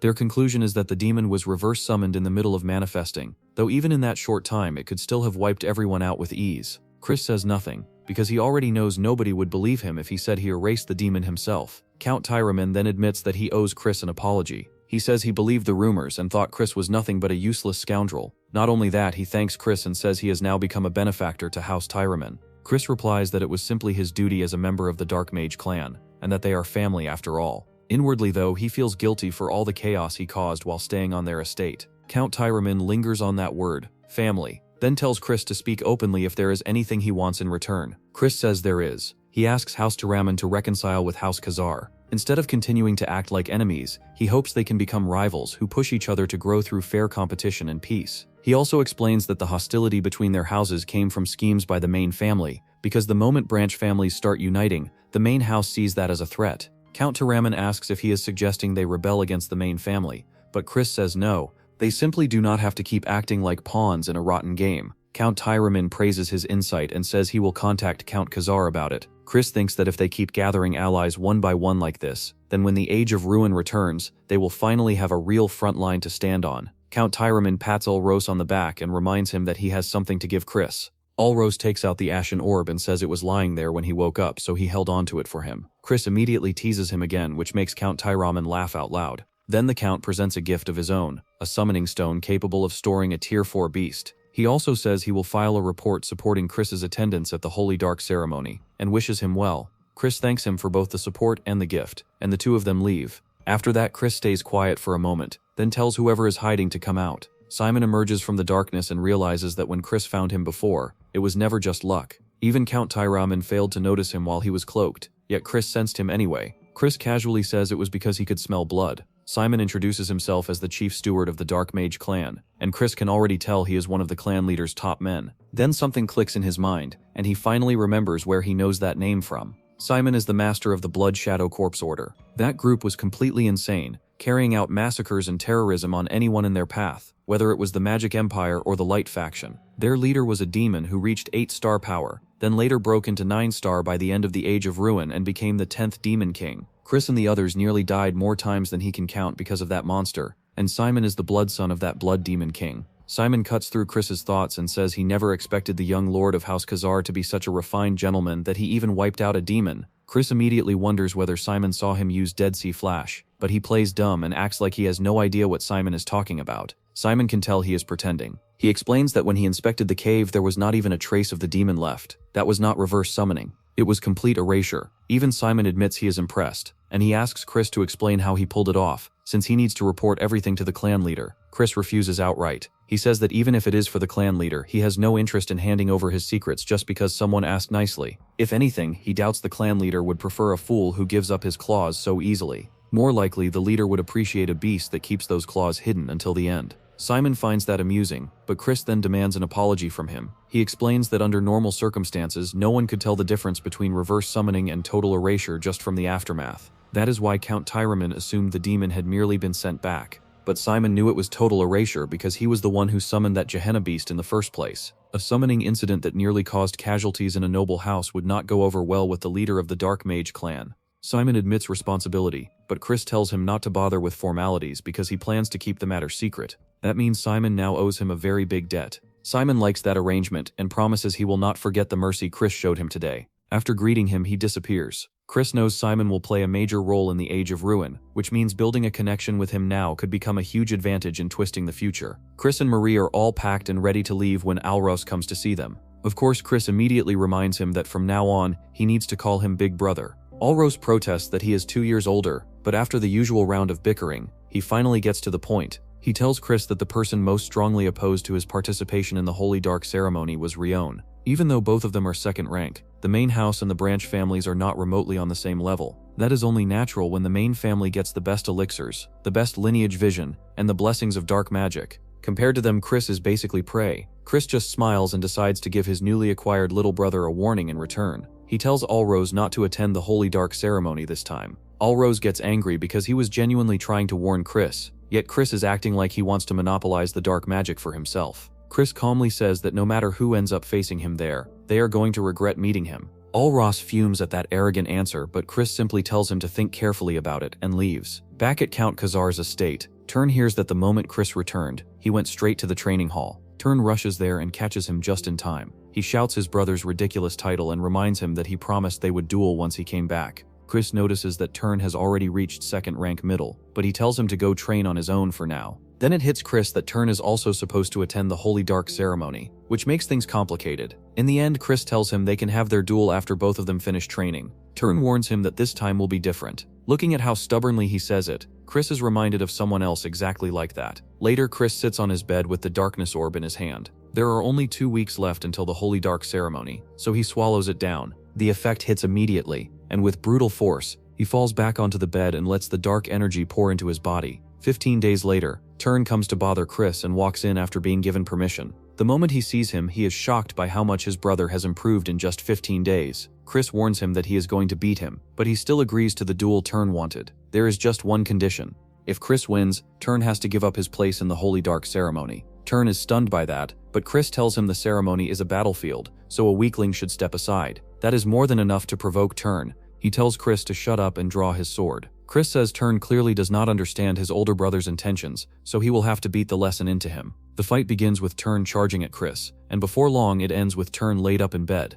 Count Khazar says Chris seriously went too far this time, because the healers said Turn will need at least 15 days of bed rest. That also means he will be unable to participate in the Holy Dark ceremony. Turn protests immediately, but Chris asks his father to let him speak with Turn alone. Count Khazar leaves the room and tells the two of them to sort it out between themselves. Chris starts by pointing out that Turn is acting petty, just like those people from the Alliance. Even though he was the one who started the fight, Turn is in no mood to argue like that. He says Chris simply hates seeing him grow stronger. He says Chris mocks and ignores all the achievements he worked hard for, and then went so far as to deliberately injure him just to stop him from taking part in the Holy Dark ceremony. At this rate, the kid is one sentence away from full emotional collapse. Chris realizes there is a big misunderstanding between them. He tells Turn that what he actually wants is for him to become strong and stand beside him. But if Turn enters the Holy Dark ceremony and competes with him there, then he will lose the chance to gain the Dark Demon. More importantly, the Dark Demon is not suited to Turn in the first place. What Turn truly needs is the Ashen Demon.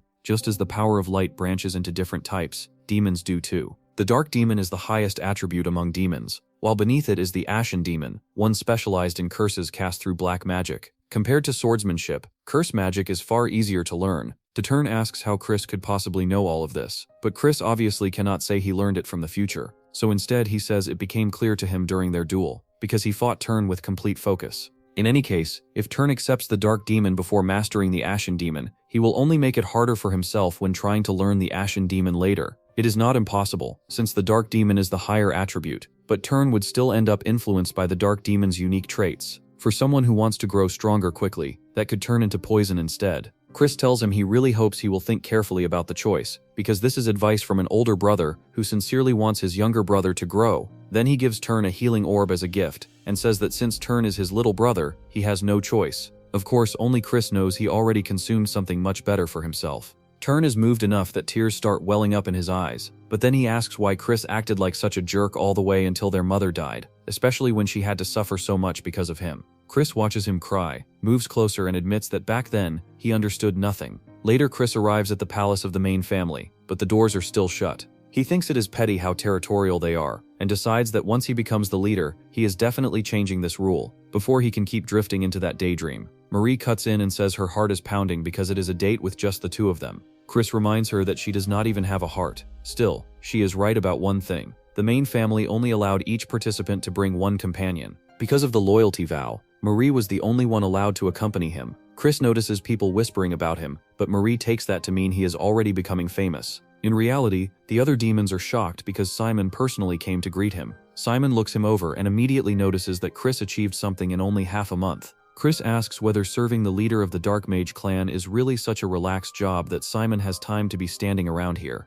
Simon explains that he is here on the leader's orders, because the leader wants to meet Chris. Chris gives almost no visible reaction, so Simon figures that is about what he expected. Chris then argues that he actually is surprised to hear it. A very believable performance, obviously. Soon Chris and Simon stand together in the throne room, as the leader of the Dark Mage clan, Lord Noga, greets him. Lord Noga greets Chris with Mary standing beside him. The pressure coming off him is so overwhelming that Chris can barely stay upright. He knows Lord Noga is releasing that level of dark energy even while fully aware that someone at Chris's level should not be able to endure it. Even so, Chris forces his body to stop trembling and properly greets the sovereign of the Dark Magic clan. The old man asks whether he is surprised by being summoned so suddenly, but Chris says he expected this meeting. After all, a new star has appeared in the clan. Lord Noga agrees, saying that neither Mary nor Simon held back when speaking about Chris. Even so, he still cannot decide whether Chris is someone worth placing expectations on. No matter how great a seed he may be, only time will show how he grows. He could just as easily be a sapling that withers the moment it finally rises above the soil. Chris says that is fair, because right now he is still far too lacking to live up to the patriarch's expectations. In the end, only time will reveal whether that sapling exceeds all expectations and becomes a great tree, or perhaps something even stranger, an abnormal existence that casts its shadow over a great tree itself. Still, one thing is certain to him. At the very least, he will not disappoint Lord Noga. Hearing that, the old man says he will place high hopes on Chris, then dismisses him. After Chris leaves, Miri asks what he thinks of the boy. Lord Noga admits Chris exceeded his expectations, but because his talent is so great, his fate will be just as turbulent. He says Mary already knows that bloody winds are starting to blow toward the magic empire. Even so, he feels that today, a small hope has begun to sprout. Chris may really be able to fulfill the wish he has carried for so long. On the eve of the Holy Dark ceremony, Chris enters the venue under a grand introduction. Some of the women there cannot understand why the clan leader would summon a gigolo like him, but Chris ignores every other possibility and decides the answer is simple. He is just too handsome. Then he spots alcohol, and immediately gets interested, only for a servant to remind him that he is still underage and hand him ginger ale instead. Chris is spiritually devastated. Once again, the man's greatest enemy is not fate, it is ginger ale. A little later, the royal family is announced and makes its entrance. Ashid, Julianne, Jupian, and Mysak walk into the venue in a line. Chris notices the first prince is absent, but what really bothers him is Ashid. He wonders what the guy who trashed his reputation and got caught up in Chris's little scheme is going to say now, but Ashid walks right past him without even giving him a glance. Chris gets annoyed by that, though his attention soon shifts to the first princess, Julianne, when she passes by him. He remembers Mary warning him to be careful around the first princess, but right now he cannot sense anything especially strange about her, so he decides to think about it later. After being ignored by everyone important, Chris nearly jumps when an old man suddenly approaches him from behind. The man introduces himself as Fo, a summoner serving Rihanna. He says he heard someone unworthy is going to participate in tomorrow's Holy Dark ceremony, and he worries that an unqualified candidate might cause an accident and stain the name of the Great Dark Clan. Chris does not like being called unqualified by someone like him, but Fayer says Chris only needs to prove him wrong. Chris can already see Rihanna standing behind Fayer and thinks that if the guy really has a problem, he should step up himself instead of hiding behind an old man. Still, Chris decides he can deal with him properly during the ceremony. For now, he accepts the challenge and tells Fayer to go ahead and show him his little tricks. Fayer is confused that Chris is willing to fight here while unarmed, but Chris says he does not need a weapon to deal with someone like him. Fayer warns him that he will regret it, while Chris thinks the exact opposite is about to happen. Nearby, Julianne watches the whole thing with quiet amusement. The crowd is horrified as they watch the evil spirits beat Fayer down while obeying Chris. Nobody can believe what they just saw. Fayer was the one who summoned those spirits. Yet the moment Chris flicked his hand, they turned on their own summoner. No one can understand how he seized control that quickly, but Chris acts like it is nothing. He says this whole thing clearly traces back to Rion, and that the heir of the Dark Mage lineage should be ashamed of resorting to something so pathetic. Rion flushes when Chris calls him out that directly, but Chris keeps pressing. He tells him that if he really has a problem, then he should challenge him personally instead of hiding behind someone else. Rion refuses to acknowledge any connection to the challenge, but Chris says that lie is so bad not even a fool would buy it. Even so, he decides to humor him this one time, because clearly this cowardly brat needs someone to beat some manners into him. The next day, the candidates gather for the Holy Dark ceremony. Chris is so relaxed he is openly yawning without a care. Alros asks if he is seriously not nervous after the mess he caused the day before. Chris is more surprised that Alros still decided to participate, but Alros says the Holy Dark ceremony is not something he can just postpone. Then Ryan joins the group, and Chris is still annoyed enough with him that he fully plans to deal with him later. Not long after, a small man appears and introduces himself as Sebastian, the assistant butler in charge of the main estate. He says he will now guide them to the holy place where the Holy Dark ceremony will be held. Then he strikes his staff against the ground, and an underground path opens. The others assume it is just some basement passage, but Chris instantly realizes it is an illusion technique, recreating an entirely different space. Sebastian starts descending the stairs, but he moves so quickly that the candidates are forced to run just to keep up. The problem is that the run goes on way too long. Everyone starts sweating heavily and gasping for breath. They know they went underground, yet the slope they are running on feels far too steep for that to make sense. Sebastian stays cheerful and tells them to hurry, because the ground will not support them forever. The second he says that, the floor breaks apart and some of the candidates drop into the void below. The rest are horrified, but Sebastian simply says they are falling behind schedule and speeds up even more. Not long after that, 2 more candidates lose their footing and disappear as well. Rioni thinks they deserve it for being weak, but then he notices Chris not only catching up to him but doing it without sweating at all. Chris mocks him for already being out of breath, and says that after hogging all the best medicine thanks to his direct bloodline, he should at least be faster than this. In reality, Chris thinks they are all idiots. The reason their bodies are suffering is because they are playing along with the illusion head-on. In a space like this, trying to just push forward normally is a waste. All it takes is adjusting the technique slightly so your stamina does not get drained for nothing. From the corner of his eye, Sebastian quietly notices Chris. Eventually they arrive at their destination. Alros is shocked that Chris still looks completely fine, but Chris says maybe he would have more stamina too, if he did not spend all his time lazily training beasts. Then a blue light rises from a crystal, and an eerie woman appears before them. She introduces herself as Lihu, the overseer of this holy place where the purest dark mana, known as Holy Darkness, erupts. Lihu introduces herself and welcomes all the candidates. She tells them they are here to obtain a great dark mage, the third-ranked demon lord and progenitor of the dark mages, Anmiol. Then she raises a blue light that splits off in different directions, and explains that there is not enough darkness for all the candidates to share equally, so the beasts beyond each gate will test whether they are even qualified. Chris raises his hand and asks if this is basically first come first served. When Lihu says yes, he follows up by asking what happens if some unexpected accident occurs with another competitor during the ritual. Lihu explains that such an encounter should be unlikely because each path is separate. Even so, if it does happen, it would be wiser to avoid fighting because the more time they waste, the more they only help the other competitors. Instead, they should focus on keeping themselves safe. That is the advice she leaves them with before the countdown ends, and all 4 candidates dash toward their assigned gates. Sebastian watches them go with Lihu and says he wants to place a bet, but she vanishes on the spot. The little guy stomps his feet and complains that she is way too cold. Rioni charges into his gate without the slightest hesitation and does not slow down even when monsters start appearing in his way.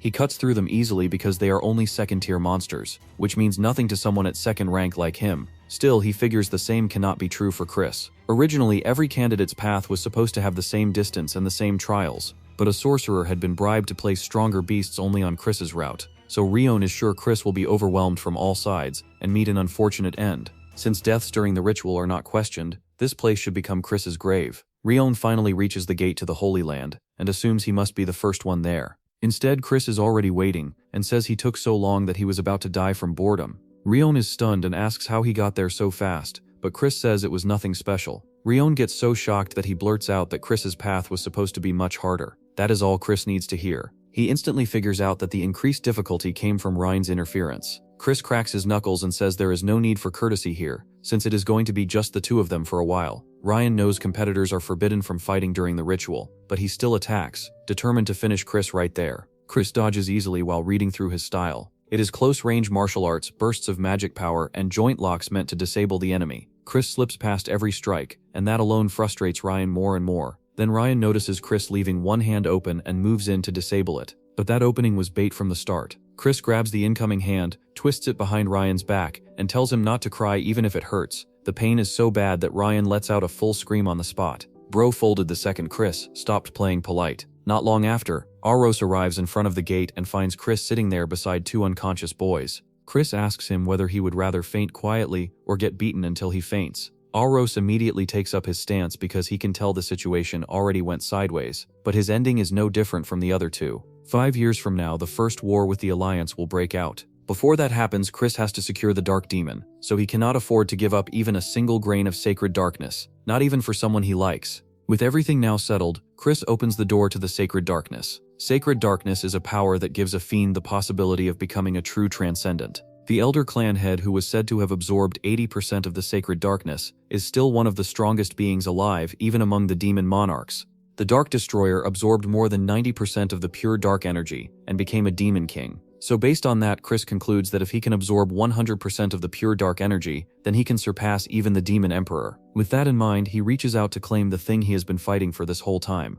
Elsewhere, a group of 3 sits together, unable to believe that every single candidate besides Chris was eliminated. The whole situation is a disaster, especially because Rion is in serious condition. They even suspect Chris used a forbidden magic tool to pull it off and demand a proper investigation. But the third princess says that will not be necessary, because Chris is not coming back from the sacred ground anyway. Since he has been inside for 2 days without returning, she believes the sacred darkness already crushed him and killed him. Even the elder clan head had a limit to how much sacred darkness he could absorb, so they are sure Chris is dead and that not even a corpse will remain. The third princess leaves, but not before deciding that if Chris somehow does return, she will kill him herself. When her father died in battle against the Alliance, she and Rion were taken in by their uncle Viscount Langham. That means her footing inside the clan is already unstable. And now that Rion failed to receive the sacred darkness too, there will be no real support for him as a successor. She fully intends to make Chris pay for that humiliation. Even the servants are now gossiping that Chris must have died as punishment for not knowing his place. They mention that Marie is still waiting for her master, but say she will probably be meeting his ghost soon. Marie hears all of that and warns them that even if her heart is fluttering while she waits for her master, she can still turn anyone who talks like that into ghosts under her control. The servants get so scared they run for their lives. Marie lets out a sigh and says she wishes her master would return soon, because making a maiden wait is not cool at all. They were brave for exactly 3 seconds. Meanwhile, Chris opens his eyes and finds himself trapped in endless darkness that feels like it is squeezing the breath out of him. He guesses he is around 70% and admits this is harder than he expected. Still, he has no choice but to endure it. The real test will begin around 90%. If he takes in too much and goes past his limit, his core will shatter, and he will die here before the war ever starts. Then he thinks of a dragon's heart, which has the largest vessel for mana of all. If he can imitate a dragon's heart for even a few minutes, then he might be able to contain all the darkness. But even that is proving too difficult, because Chris has already reached his limit. Just as he starts thinking about stopping, someone appears in front of him and asks if he needs help. Chris is stunned to see Mapina standing there and asks what she is doing in a place like this. She replies that the power of demons is the ability to communicate with darkness, so coming here poses no problem for her. She tells him she can help him this one time without asking for any condition in return. Chris obviously does not trust that for a second. Mapina just laughs and says she only felt like doing it on a whim. Then she tells him to take her hand and absorb all of the sacred darkness. A week later, even Lord Noga admits it is hard to say Chris is still alive when there has still been no sign of him. Mapina cannot understand why Chris would choose such reckless greed. Simon reports that Viscount Langham, the acting head, agrees and wants the pathway to the sacred ground closed soon. Lord Noga thinks the Viscount is trying to test him, so he asks Simon whether he believes Chris is still alive. Simon replies that the odds are close to 0, but he also says Chris is a very interesting one. After thinking it over, Lord Noga orders that the pathway remain open for one more day. Chris can feel his heart breaking apart, and Mapina urges him to take her hand before it is too late. But Chris refuses. She calls him a fool, and says mortals are never allowed to hold more than a certain amount. Chris shouts back that she is forgetting they are in a world of concepts right now. Mapina is then shocked to see Chris begin shining as he undergoes demonization. Demonization is the mystic magic clan's ultimate technique, a forbidden spell that temporarily turns a mortal into a demon and brings out explosive power. It is just as deadly to the caster as it is strong. In the past, Lena died after using this spell, but Chris has already found a way around that risk. If he strips out the parts of the spell that amplify dark energy, then he can use the laws of this world to his advantage and turn himself into a bowl that can collect energy without suffering the usual penalty. The method works. With that new vessel, Chris pushes past the 90% mark and takes in all of the sacred darkness.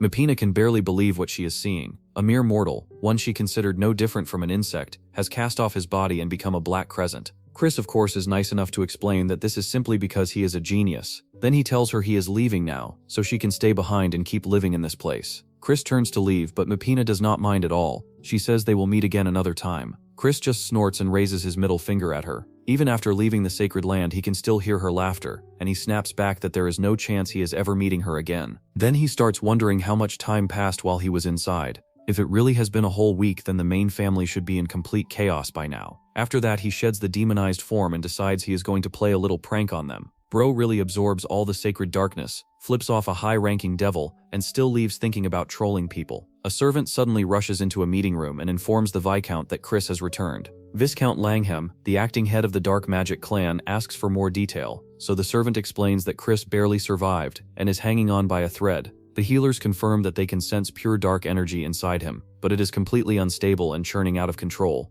Because of that, they believe Chris will have a hard time properly using dark energy from now on. The Council of Demons reacts by saying that a greedy scoundrel like him got exactly the ending he deserved, and that the sacred darkness has been wasted because of him. They insist he should be held responsible for that. The Viscount calmly tells them he will take note of the matter. Once the council is dismissed, Viscount Langham asks his aide whether those reports are true. The aide tells him that it is clear something happened to Chris's core, since he personally saw him beside the healer. The Viscount starts tapping his finger on the table as he thinks through everything. Even his aide grows uneasy standing next to him. While continuing that tapping, the Viscount says that Rion was supposed to become an heir candidate, and Chris was meant to be nothing more than the sacrificial lamb in their plans with the Poison Magic clan. Now all of that has been delayed, including their attempt to wipe out the others along with Jupian. On top of that, even Lord Noga has started taking interest in Chris. One tiny fish is enough to disturb the whole flow of the river, and the Viscount does not like that one bit. After making the room feel even heavier, he orders his aide to bring Chris to the Darkness Hall tomorrow. In front of all the vassals, he plans to publicly announce Chris's coming disposal.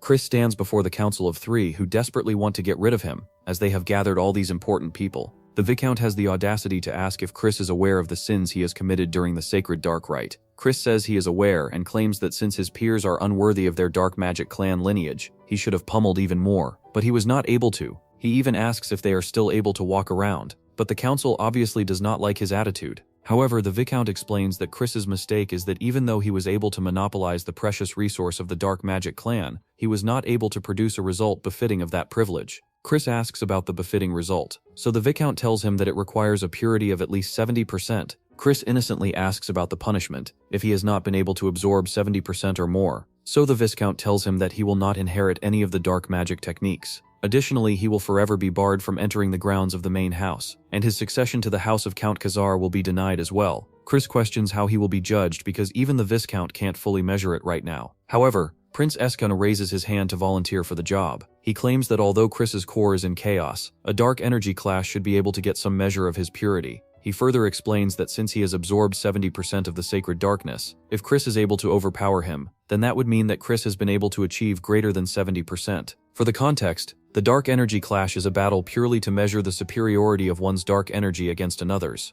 Given the same amount of dark energy, whoever has more pure dark energy would overpower the other in an instant, but when pure dark energies of similar ranks clash, the one with a higher purity would be victorious. To put it simply, it is a perfect method to destroy the core of the loser. Chris has to admit that Eskad is even more sinister than he expected, but he still accepts the challenge, saying that if he proves that he has achieved a result great enough to be recognized by everyone in this place, the Viscount has to support him and allow him to try the test of a prince. Eskad is so full of himself that he agrees to Chris's terms, claiming that it does not matter if one is of the direct blood or a branch family when aiming for the seat of the prince. As he steps forward, Eskad warns Chris that if he does not have sufficient control over the dark energy clash, he can easily hurt his core. So Eskad announces that he will use dark energy of only a beginner 2-star level. The two of them face each other and start clashing their energies. However, Chris tells Eskad not to lower his level for his sake, and should worry about his own core. Eskad admits that he is looking forward to his dark energy after hearing him say that. Esakid attacks, but Chris easily diverts it without even gathering any strength of his own. So Esakid bugs out of his promise and attacks using the dark energy of an expert 2-star. Much to his surprise, Chris handles it with ease. Chris is disappointed because Esakid has been acting so high and mighty up until now. This remark obviously enrages the prince, prompting him to summon a dark energy of a 4-star level. Even the audience worries for Chris's core, but Esakid does not stop. However, even his 4-star attack is countered easily. Chris reminds Eskad that if he does not have sufficient control over the dark energy clash, he could hurt his core. That is all the warning he receives before Eskad is coughing up blood. His attendant rushes towards him, but since Eskad is still standing, Chris wants to shatter his core. However, Eskad concedes before that, and announces that Chris has obtained the dark energy of at least 90% purity. Everyone is shocked, but Chris wants to confirm if he has the right to be a prince now. The Viscount stays silent, but the aura around him is seething. The Viscount taps his fingers against the table as he announces that Chris will be allowed to take the test of the prince as promised. However, he will be selecting the test personally, implying that the test will be impossible to pass for Chris. He further explains that Chris will need to prove his talents and will also need to achieve a feat befitting a prince. For the talent part, Chris needs to reach 3 stars within 3 months. Chris is not worried at all because he thinks he is a genius who can easily reach 3 stars. The Viscount is looking forward to seeing his progress in 3 months. Later that day, the Viscount tells Eskad over tea that he is disappointed in him. Eskad admits that it is his fault for underestimating Chris and taking a blow to his core as a result. He suggests taking care of Chris before he becomes a problem, but the Viscount tells him not to worry since they know why they purposefully do not absorb more than 70% of the pure dark energy. The higher the purity of the absorbed dark energy, the more difficult it is to raise the rank of said energy. This means that achieving a mere 3-star level will take multiple times longer than others. Since Chris has absorbed more than 90%, the Viscount believes that he won't be able to overcome that wall no matter how much of a genius he is. Marie places the dish in front of Chris as she tells him that the news of his performance has spread all throughout the mansion. As always, she swoons on his charisma, but Chris tells her to stop since it is embarrassing. However, Marie, being Marie, says that she has truly realized her feelings for him while waiting for him. She longed for him so much that every day was like an eternity without him. Hearing that triggers some past memories of Chris when his friends used to worry for him in their own ways. Chris chuckles because it has been a while since he felt like this. After he escaped that hellish clan that wished only death upon him, his past life was filled with bloodshed alone, but he also met those hearts filled with warmth, and now he has enough to speak the words he was not able to say back then. So he thanks Marie for waiting for him. Marie feels delighted and asks if he has finally understood her feelings. She claims that her heart is racing harder now, but Chris reminds her she does not have one. She counters that she does not have a heart because it was stolen by Chris, leaving him speechless. Nonetheless, Chris wants to reward her for waiting for him, so he suggests going for a walk together. Of course, Marie is more than delighted and makes Chris a bit uncomfortable. The walk itself is leisurely and peaceful, even though Chris keeps thinking about reaching a 3-star level in 3 months. He knows he will have trouble reaching there even with the guidance of the Branch family tutors, because trying to handle 90% pure dark energy is too difficult. Chris is surprised when Mary comments that he is still focused on going around and causing trouble. He greets her aunt politely, but she asks if he has found a teacher to aid him in his training. Chris perks up thinking she might train him, but her answer is a straight no. Chris complains that she made him excited for no reason, but she clarifies that it would not be her to train him. She tells him to follow her, so Chris excuses Marie. After following Mary like a duckling for a while, Chris thanks her for keeping him in mind, even if she is not going to personally train him. However, Marie does not think he should be thanking her, since his teacher is not kind in his teachings. What's more, none of her siblings have been able to keep up with his lessons. But she tells Chris that this opportunity will not come to him again, so he must work hard to not disappoint his teacher.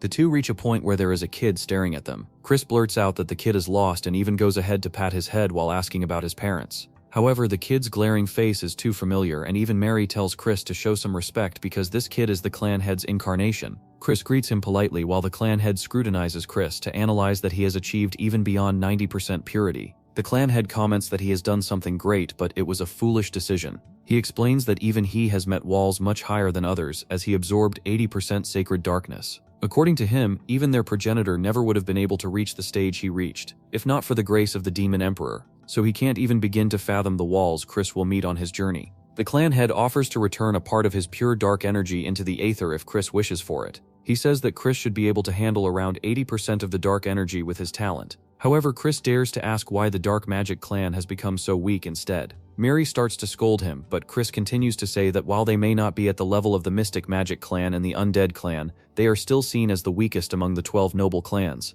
Certainly, the clan leader asks the reason for it. Chris explains that the Dark Magic clan has certainly prospered in the past generations, but the other fiends still say that the Dark Magic clan is not what it used to be. One reason can be that they lack the number of absolute stage individuals above 8-star power. The thing is, in the future, when the Demon King of Carnage attacks the Dark Magic clan, Nordion will have already died, so only a few 7-star fiends will be left within the clan. They, along with the clan's 10,000 soldiers, will fight against the Demon King, but they will be defeated and forced to become his slaves. That is how important the absolute stage personnel of 8 stars and above are to the clan. Chris believes that the clan leader already knows about this. He says that he understands his concern about him being crushed under the weight of pure dark energy and unable to grow. However, with this power, he will not only strengthen the clan, but will leap above the trials and become a being of limitless power. The clan leader cheerfully comments that his way with words is impressive, but he hopes that Chris does not regret it later. He opens a portal beneath his feet, and Chris finds himself falling into the void. When Chris opens his eyes, he finds himself in a forest. A voice announces that the first task to inherit the pure dark energy is to survive. Chris just needs to take one look at the monster behind him to admit that he is in danger. The fight is seen by the clan head through a crystal. Mary complains that throwing a 2-star child into a 4-magic monster den is unfair, but the clan leader thinks one is not enough, so he summons a rock lizard as well. Mary learns to shut her mouth and sends silent apologies to Chris. The clan leader explains that as Chris continues his struggle to survive, he will come face to face with the true nature of pure dark energy. Understanding comes the fastest and deepest when one is forced onto the brink of death. He just hopes that Chris is not hurt too badly. After taking a seat, he asks if Mary has prepared them. She confirms and presents a box of sweets for the clan leader to devour. He says that he craves sweets every time he uses dark energy, as he flicks his fingers to change the skies because watching videos in the dark is the best. Today's show is his grandson's survival training. Chris faces a twin-headed bear and a rock lizard, so just getting hit once will break his bones. What's more, the rock lizard spats out green goo that is poison spit. So yeah, just one wrong move can end it all. However, Chris thinks it is just training. He calls for the clan head, thinking that there must be an answer to the training. The clan head does not answer, but Murray knows that there is no answer to his predicament. Chris believes that he should look for an answer to defeat a monster that is exceedingly stronger than him, but Murray knows that the clan head just wants to see Chris get pummeled and thrown about. Our oblivious Chris thinks it will be a piece of cake. The monsters attack Chris with immense power and speed, but he believes there must be a way to counter it. The clan leader comments that he has talent, since his movements are completely different from the others. Murray agrees but still thinks that Chris is just a child. When that same child defeats the two-headed bear, the two adults are shocked. The clan leader asks how he managed to do it, so Chris explains that the bear has high physical strength but its agility and resistance to magic are weak. He took advantage of the opportunity created because of that, and injected dark magic into its heart. Murray is shocked and even Simon manifests himself because Chris is using Dark Death, a technique that the clan leader often uses. On the other hand, the rock lizard is still lurking around Chris and launching attack after attack. Chris dodges the attacks as he remembers that the rock lizard has 3 hearts made of stone. It will continue to revive unless all 3 are simultaneously stopped. This time, he uses a rope of dark energy to bind the rock lizard and tighten it enough to break it apart. Simon is fascinated by this application of the Dark Death technique, but the clan leader tells him to step aside since he is blocking the view. The clan leader asks if she teaches this technique because it is not something that can be learned. Simon chirps in that there is no need to learn dark magic with this technique. With the task completed, Chris is teleported back and praised Simon. He says that it is all thanks to the clan leader that he was able to grasp the application of the dark magic on his own. The clan leader tells him to not be so arrogant because they will now begin the proper teaching of dark magic. He orders the other 2 to step outside, but Marie seems worried before she leaves. Before the start of the first magic lesson, the clan leader asks Chris about his take on the dark magic. Chris thinks it is controlling the opponent with perfect darkness, but when he is asked about perfect darkness, he does not know. The clan leader shows this by unlocking the seal because all darkness resides there. As one descends the deep stairs, 12 abyss shall await, and those who seek wisdom will have to accept and praise it. The clan leader unleashes his powers and points it towards Chris. Chris is sure that his neck was slashed, but he is standing intact at the moment.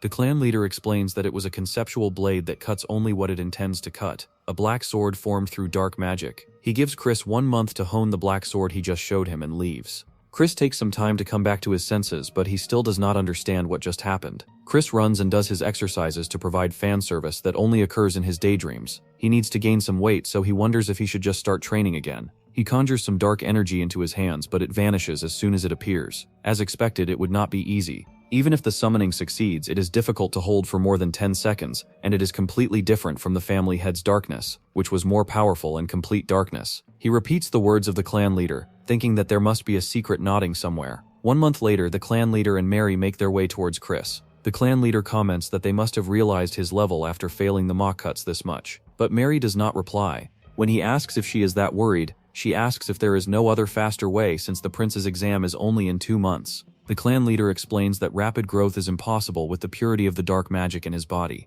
Even if they try to force him, he will just end up facing a big wall, so Chris needs a solid foundation first. However, when they arrive at the location, they are shocked to see Chris holding a dark energy blade. The clan leader is speechless, but Chris thanks him for his teachings because he was able to achieve 3 stars because of him. However, the blade disappears after a while, much to the disappointment of Chris. He explains that he was able to achieve it because the clan leader told him about the 12 abysses, and each abyss represents the crucial property of the dark sword. However, the clan leader dotingly curses Chris internally, since he has manifested the true dark sword. Not only did he defy his expectations, but also understood the assignment. It took the clan leader at least a year just to make a basic dark sword, and he thinks it would take him a lifetime to understand the 12 dark magic and develop the true dark sword. But Chris achieved it in just a month, making the clan leader see a ray of hope at the end of his long journey. He smiles and tells him to be prepared for the next day, because things will not be easy starting now. Chris acts like an obedient student, and even cheers for his teacher. Now that he has overcome one hurdle, it calls for a celebration. So he finds his way to his heaven,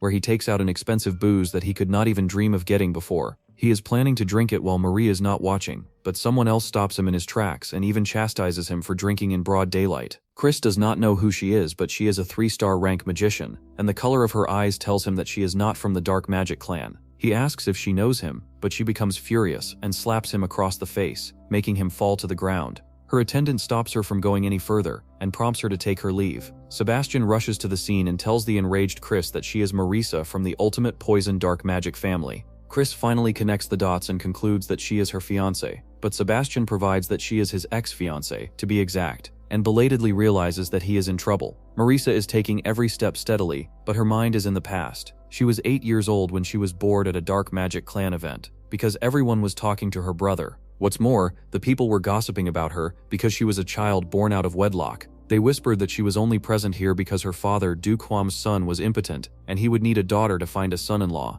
Just when she was feeling down, Christian stepped forward to ask what she was doing. Marisa was instantly impressed by the boy, as she introduced herself. Christian also introduced himself in return, and told her to not pay attention to what adults say because she can pay them back when she grows up. Marisa also agreed because she planned to become the strongest dark mage and crush the pride of those who looked down on her. Christian praised her for her ambition, making her even more touched. He decided to stay on her good side, and offered to give her a tour of the House of Dark Mage. She blushed but accepted the offer. Marisa shakes the memories because she knows that it is all in the past. Even if it was an engagement for the sake of reconciliation between two families, it kept her awake at night, thinking about the future they could have together. However, she is no longer stupid, like in the past. She enters the Viscount's office with confidence and greets him. The Viscount comes straight to the point, so she mentions the relic that appeared in the neutral zone between their two houses. The Viscount asks what the Ultimate Poison family wants to do about it, since they took the relic that was discovered last time.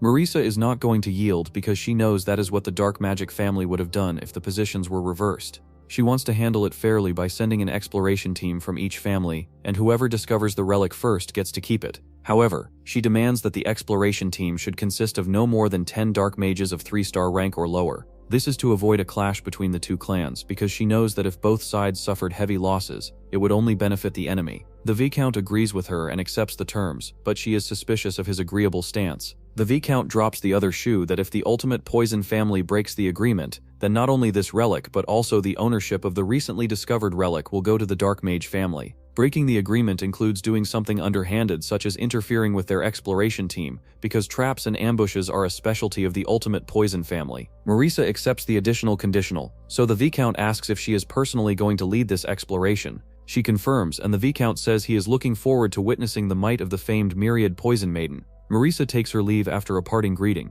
The Viscount watches her leave and heads towards the chessboard. He takes a piece and knocks down Marisa and Juvian, saying this will become a beautiful stage filled with screams. 2 months later, the season changed, and while Chris was pushing himself in training, many people's actions also began to change. Some have complicated feelings because of a past love, and those who lost the competition were eliminated. On the other hand, those who were blinded by jealousy sharpened their knives, and some people started taking action for the future. Anyhow, the time for Chris to prove his qualifications has arrived. Chris summons a dark sword, shocking everyone, including Ashid. Chris notes the sour expression, and remembers the clan leader telling him not to show his true dark sword. Chris heeded his advice and held back today, but just thinking about the surprised look on Eskid's face makes him excited. The Viscount approves, and mentions the second test in the form of making contributions to the exploration of the relic that appeared on the neutral grounds. It is simpler than Chris thought, so he asks if he can do it alone, but the Viscount orders him to go with the unit led by Princess Juvienne. The Viscount mentions that this mission was originally meant for Royne, so Chris should consider it an honor. Chris does not argue further and decides to follow the orders. Eskid worries that Chris might make a mistake again this time, but his father tells him to not be so anxious because everything will go according to plan. Chris thought the Viscount was going to make him do something that would put his life at risk, and feels uncomfortable for some reason. He remembers the Viscount saying that this mission was meant for Royne, so Chris wonders what happened to the old people in the existing history. Originally, the one to be appointed as heir this time was not Christian but Royne. However, Chris has not heard anything about Royne during the Great War. He remembers a fox telling him in exchange for some strokes that the relic dispute between the Dark Mage clan and the Ultimate Poison clan was not well known to the public at the time. Even though it was said that the Dark Mage house force was annihilated during the relic exploration, the Ultimate Poison clan's side also shed blood, but for some reason, both sides buried the remains. The important thing is that this incident became the seed of disaster, because Nordione died at the hands of Viscount Langham's son. If it were not for that, the Demon King of Evil Blood would not have been able to conquer the Dark Mage family so easily. So this incident hastened the era of destruction. Chris concludes that the Dark Mage house was annihilated, so this means that instead of Royne, he is the target this time. This is not just a simple test, but Langham's secret scheme. However, there is no concrete evidence yet, so it is dangerous for Chris to move rashly. He is still in 3rd level mastery, so he wonders what he can do right now. Still, it would be great to be prepared, so Chris decides to go outside. However, he is stopped by the arrogant Royan asking where he is going. Looks like he has already heard about Chris joining the exploration and wants to make sure that Chris will handle the task that was originally for him. However, Chris will not be himself if he does not tell him that he was assigned this task, because they believe Rowan would not be able to handle it properly. This comment obviously enrages Rowan, so he attacks, but Chris just needs to move his head a little to dodge it. Rowan is shocked to see that, but Chris says they have exchanged enough greetings, and since they do not like seeing each other, Chris offers to not appear in front of Rowan again until the exploration. Rowan takes out his weapon, but he is sure that Chris was looking at the attack without blinking, and did not even try to avoid it, as he knew for sure that it would miss on purpose. Rowan realizes that Chris is more dangerous than he thought. Chris ventures into the Dark Mage family's outer village market, and takes his chance to chug down some beer, but some old man stops the kid from doing so. So Chris uses his hand on cards to earn some money, and buys so many skewers that he makes the kids jealous. The main reason for coming downtown is to go to some shop, but he decides to take care of the guys that have been stalking him. But before he can do something, Chris is grabbed by the mouth and yanked into an alley by a hooded figure. Chris does not know the girl, but she informs him that he was being tailed, but her subordinates have taken care of it, so Chris can rest easy. However, Chris does not know how someone can rest easy when you drag them while covering their mouth. He asks who she is, but she only utters about Evil King Castle. She says that is someone trying to stop the ominous signs spreading throughout the Evil King Castle. She says it is better to move now, so Chris tells her to take the lead. After a while, Chris asks how far they are going, but instead of answering, the girl tells him that the people of the Evil King Castle are disappearing without a trace recently, and the castle's safe zones are being destroyed every day. However, the Evil King Castle is a region marked by conflict between 3 families, and is a place ruled by fear.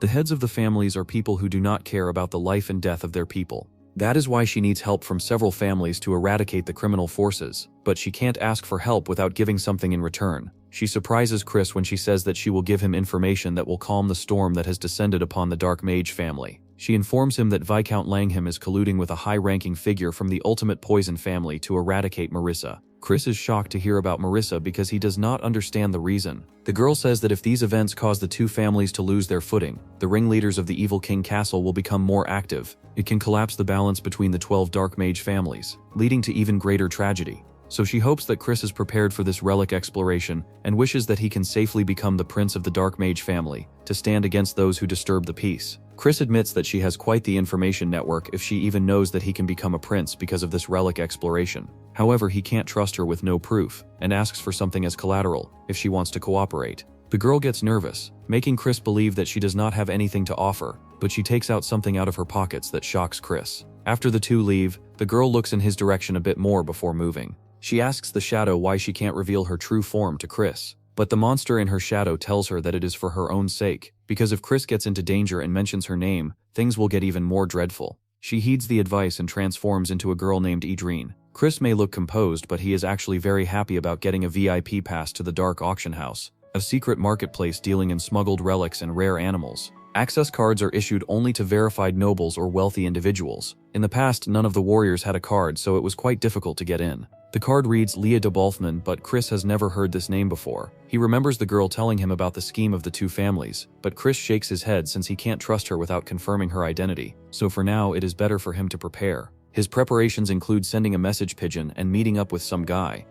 Chris stands in front of the shiny building, but the guard says it is not a place for a kid like him. Chris shows off his VVIP card, making the guard shocked and leading to his entry. Chris watches the glamorous area filled with people. An attendant greets him and asks if he is Lady Rhea de Wolfman, and Chris confirms because that is who he decided to be today. The attendant can tell it sounds fake, but he can't say anything in the face of the VVIP card. Chris asks to be escorted to the branch manager, as he shows off his VVIP card again. He is seated in a private room and the attendant rushes to get the branch manager. Chris notes that everything is top tier, but he expected no less from the Rudolph Merchant Guild. Rudolph Guild is a massive guild rivaling the Union's Deer Guild, so influential that they run entire black markets, controlling nearly all trade routes in the Dark Empire. They say if Rudolph can't get it, no one can. Soon a man enters the room and introduces himself as Rubid, the branch manager and head of the Rudolph Guild. Rubid asks if he needs something, but Chris tells him to bring Rowena. Rubid is shocked, so Chris asks if he does not know Rowena. Rubid knows that Rowena is the guild master of the Deer Guild,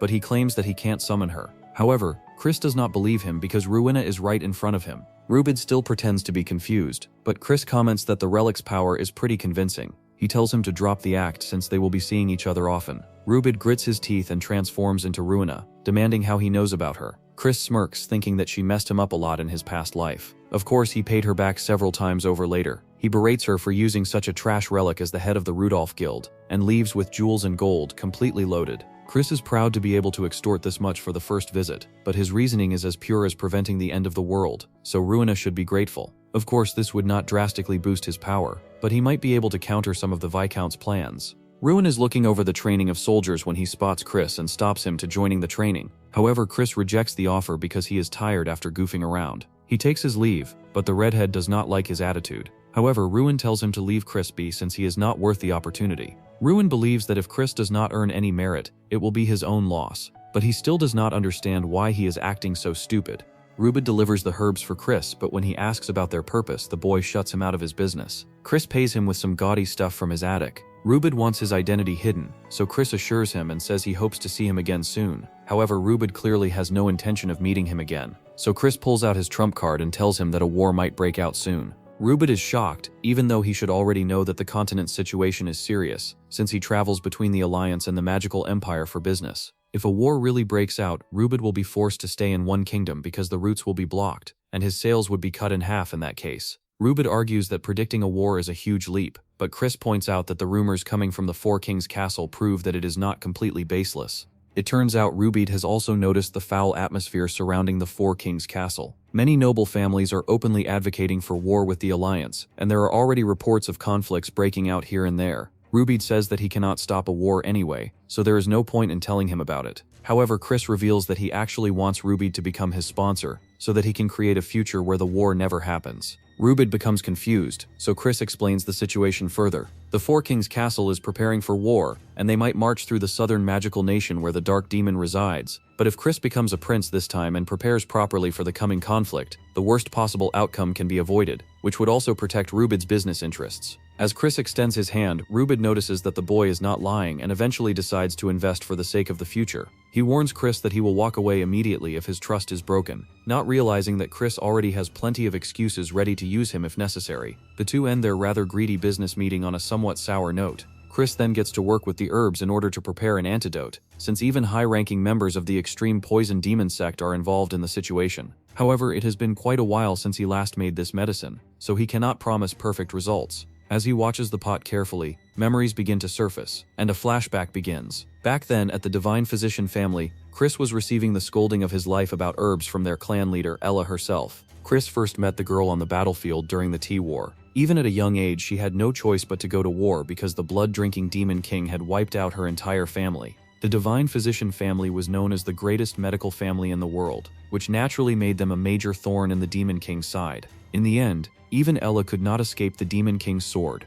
As Chris works on the medicine, Ella watches him closely and calls him strange for being able to produce a divine pill after receiving only brief instructions. However, Chris quickly fires back, pointing out that even their so-called saintly family is not that impressive when their clan leader herself is such a sickly woman. Ella coughs right on cue and admits that she should not be lying down like this when the world outside is still suffering. On top of that, she is deeply upset that the Divine Physician family's bloodline has come to an end. Chris tells her that clinging to past tragedies is useless and that she should focus on recovering for now. Ella then takes the book containing the secret arts of her family and hands it over to him. Even while coughing violently, she begs Chris to save the suffering people in her place. Chris accepts the responsibility and asks her to take him as her disciple. Ella smiles faintly and believes she chose the right successor if he is willing to call even someone like her his master. Not long after that moment, Ella passes away, and Chris becomes the next head of the Divine Physician clan. Although he is unable to fully master the secret arts because part of the book was lost, he continues traveling across battlefields to keep the promise he made to her. Because of that dedication,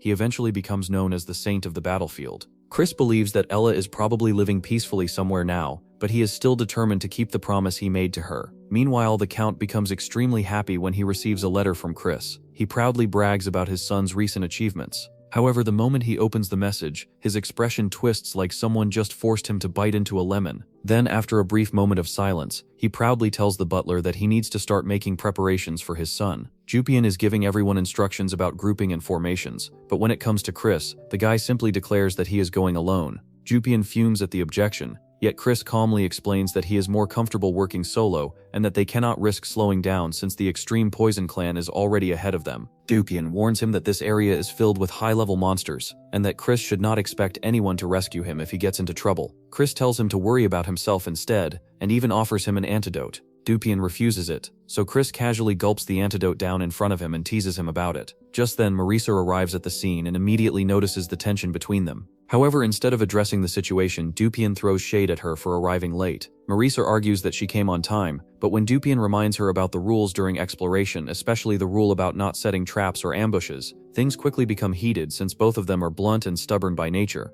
In the end, they still have work to do, so they both turn their attention back to their respective teams. Chris then heads out on his solo expedition, but Dupian is shocked when he sees that Chris throws away the antidote pills, and even his communicator before running off. Chris moves through the area, slicing down monsters with ease since he is already familiar with these magical realms from his previous life, which briefly makes him wonder if Dupian warned him out of genuine concern. The thought disappears almost as soon as it appears because Dupian is so cold that he probably would not bleed even if someone pricked him. With that thought gone, Chris begins thinking about Marquise Langham's assassination plan, yet there are still no signs of an attack. Almost as if the timing was scripted, Marisa suddenly appears in front of him, looking just as surprised as Chris feels. An awkward silence hangs between them until Chris realizes that he accidentally stepped into the route assigned to her group. He immediately apologizes for crossing paths with her. Marisa simply tells him to be careful, while Chris quickly tries to leave her space. However, when Chris remembers that someone from her own family is trying to harm her, he cannot stop himself from asking a question. The moment he asks whether she is being treated harshly at home for being the secondary daughter, Marisa snaps at him as if he just asked something completely outrageous. Chris instantly realizes that he has stepped on a landmine, since the topic of abuse is something he understands all too well himself.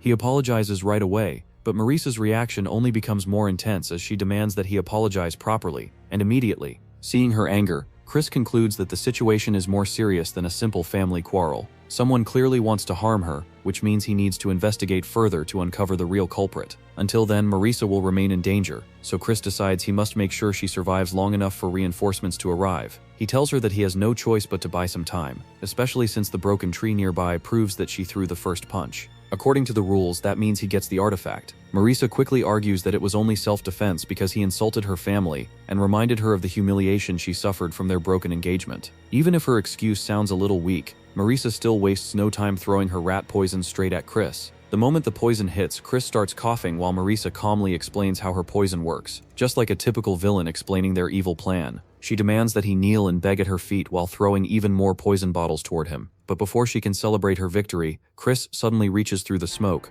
grabs her hand and smoothly pulls her closer while explaining that begging to her is simply not an option. First, Chris completely rizzes her up by leaning in until they are almost at kissing distance. Then he casually praises her for being the Poison King, admitting that the poison hurt like hell until it was finally detoxified. When Marisa comes back to her senses, she confidently claims that she is the only one who has the antidote. Chris simply tells her that he took inspiration from the Divine Doctor clan and created a universal antidote for himself. Marisa does not understand what he means, but instead of giving her a full explanation, Chris suddenly karate chops her and knocks her unconscious. He then catches her in his arms in a surprisingly romantic way and promises that he will save her. Not exactly the kind of move you would expect from someone dealing with his future wife. Next, Chris ties her to a tree and somehow pulls out her communication device from who knows where. He fiddles with it and sends a message to her team asking them to send a distress signal. After creating all this chaos, he feels confident that he will not run into them again anytime soon. Chris then dashes through the forest like a ninja while giving us a small lecture about relics. These mysterious items are either hidden away for centuries or suddenly fall from the sky, almost as if the gods themselves are throwing challenges at the insignificant beings living on Earth. The relic discovered this time is expected to be the Amulet of Twilight. According to Lena, the relic's abilities were uncertain at first, which is why it was mostly ignored. However, after 2 years of research, the mad sage Husak finally discovered how to use it. That discovery eventually triggered a chain reaction that led to Nordian's death. Chris is determined to make sure Nordian survives this time around, because even delaying the destruction of the world by a little would make a difference. While moving deeper into the forest, Chris suddenly notices something unusual and stops immediately. After inspecting the ground carefully, he discovers a set of footprints leading further into the woods. Since relics obviously do not have feet, this means someone has already found it. Chris quickly hides his presence and eventually comes across a small group of people waiting nearby, clearly expecting Marisa's team to arrive. The moment he senses their aura, he recognizes that they belong to the Poison Demon clan. One of them is a 4-star mage. The female demon wearing a hood seems to be around 5 stars, but the last person is difficult to read and gives off a strange, murky presence. The 4-star guy clearly looks like an idiot because he openly wishes for Marisa's death without even lowering his voice. The way he talks makes him sound like a typical arrogant young master from a noble family. In the end, it becomes obvious that this whole situation is part of a succession struggle within the clan. The group confidently believes that this mission will wipe out all the annoying obstacles, especially since they already agreed to hand the relic over. They do not even dare to open the relic box because they will eventually have to give it to Langham, and looking inside would only make them feel worse about losing it. The idiot finally orders the other two to go search for Marisa while he stays behind to guard the relic. Chris briefly considers attacking the 4-star mage directly, but he quickly decides that fighting head-on would be unnecessarily troublesome. Stealing the relic sounds like a much better plan. As he observes the surroundings, he notices a group of monkeys nearby, and immediately comes up with the perfect distraction. Meanwhile, the dumb guy is lazily yawning like a background character when something suddenly drops on his head. The mysterious object turns out to be monkey poop. Furious and completely humiliated, the guy starts fighting with the monkeys, and even chases after them into the forest. With the guard distracted, Chris quietly approaches the relic. However, instead of simply stealing it, he decides to have a little fun with the situation. He takes out an amulet designed to store magic beasts, and wears it around his neck. Then he opens his storage matrix and rummages through it until he finds a matching relic box that he previously obtained from Ruina. After carefully swapping the boxes, he excitedly opens the relic container. But the moment he looks inside, he realizes that the relic inside is not the amulet of twilight he was expecting. Marisa wakes up from her beauty nap and immediately realizes that she is tied to a tree. As her memories return, she recalls what happened earlier with Chris and angrily calls him a coward for choosing to do such a wicked thing instead of properly apologizing. She is still fuming about it when Merlin finally finds her, although the Poison King has no idea about the fighter who is accompanying her. Meanwhile, Jupian's party continues searching for the relic while he quietly holds the antidote pill in his hand. Even one of his subordinates asks why he decided to take the pill, but Jupian himself cannot explain why he trusted Chris in that moment. As the group keeps searching the forest, he cannot help worrying about Chris, especially since the guy is wandering around on his own. Still, he quickly convinces himself that Chris brought it upon himself by leaving the group voluntarily. Soon enough, the group finds the relic and wins the race against the Poison Clan. With the mission successfully completed, Jupian instructs his men to send communication signals to the others so they can begin preparing for their return. As they start heading back, the men congratulate Jupian on the success of the mission. However, he keeps glancing behind him, clearly unable to stop thinking about Chris. Suddenly, Jupian stops and orders 2 groups to remain behind and search for Chris. The men clearly do not want to bother with such a task, but Jupian explains that Chris still belongs to the bloodline of the main house. Even if something happened to him, they would at least need to retrieve the body to preserve the family's dignity. Just as the group prepares to leave the area, the mountain behind them suddenly collapses and blocks the exit. Jupian quickly notices a powerful aura standing at the top of the mountain and immediately warns everyone about the ambush. Before anyone can properly stabilize their formation, a cloud of poison suddenly spreads through the area and affects the entire party. The attackers confidently assume that the battle is already over because they used blue flower, the ultimate poison created by Marisa herself. They had secretly stolen it from her laboratory so they could frame her for the attack and destroy the Dark Demon clan in the process. A hooded woman steps forward to retrieve the relic, but suddenly a sword flies toward her. She manages to block the attack at the last moment. Jupian quickly recognizes that the woman belongs to the Poison clan and immediately points out that this attack violates the rules. However, the woman seems far more concerned about the fact that none of them have died yet. After all, it is widely known that blue flower is supposed to be deadly and has no antidote.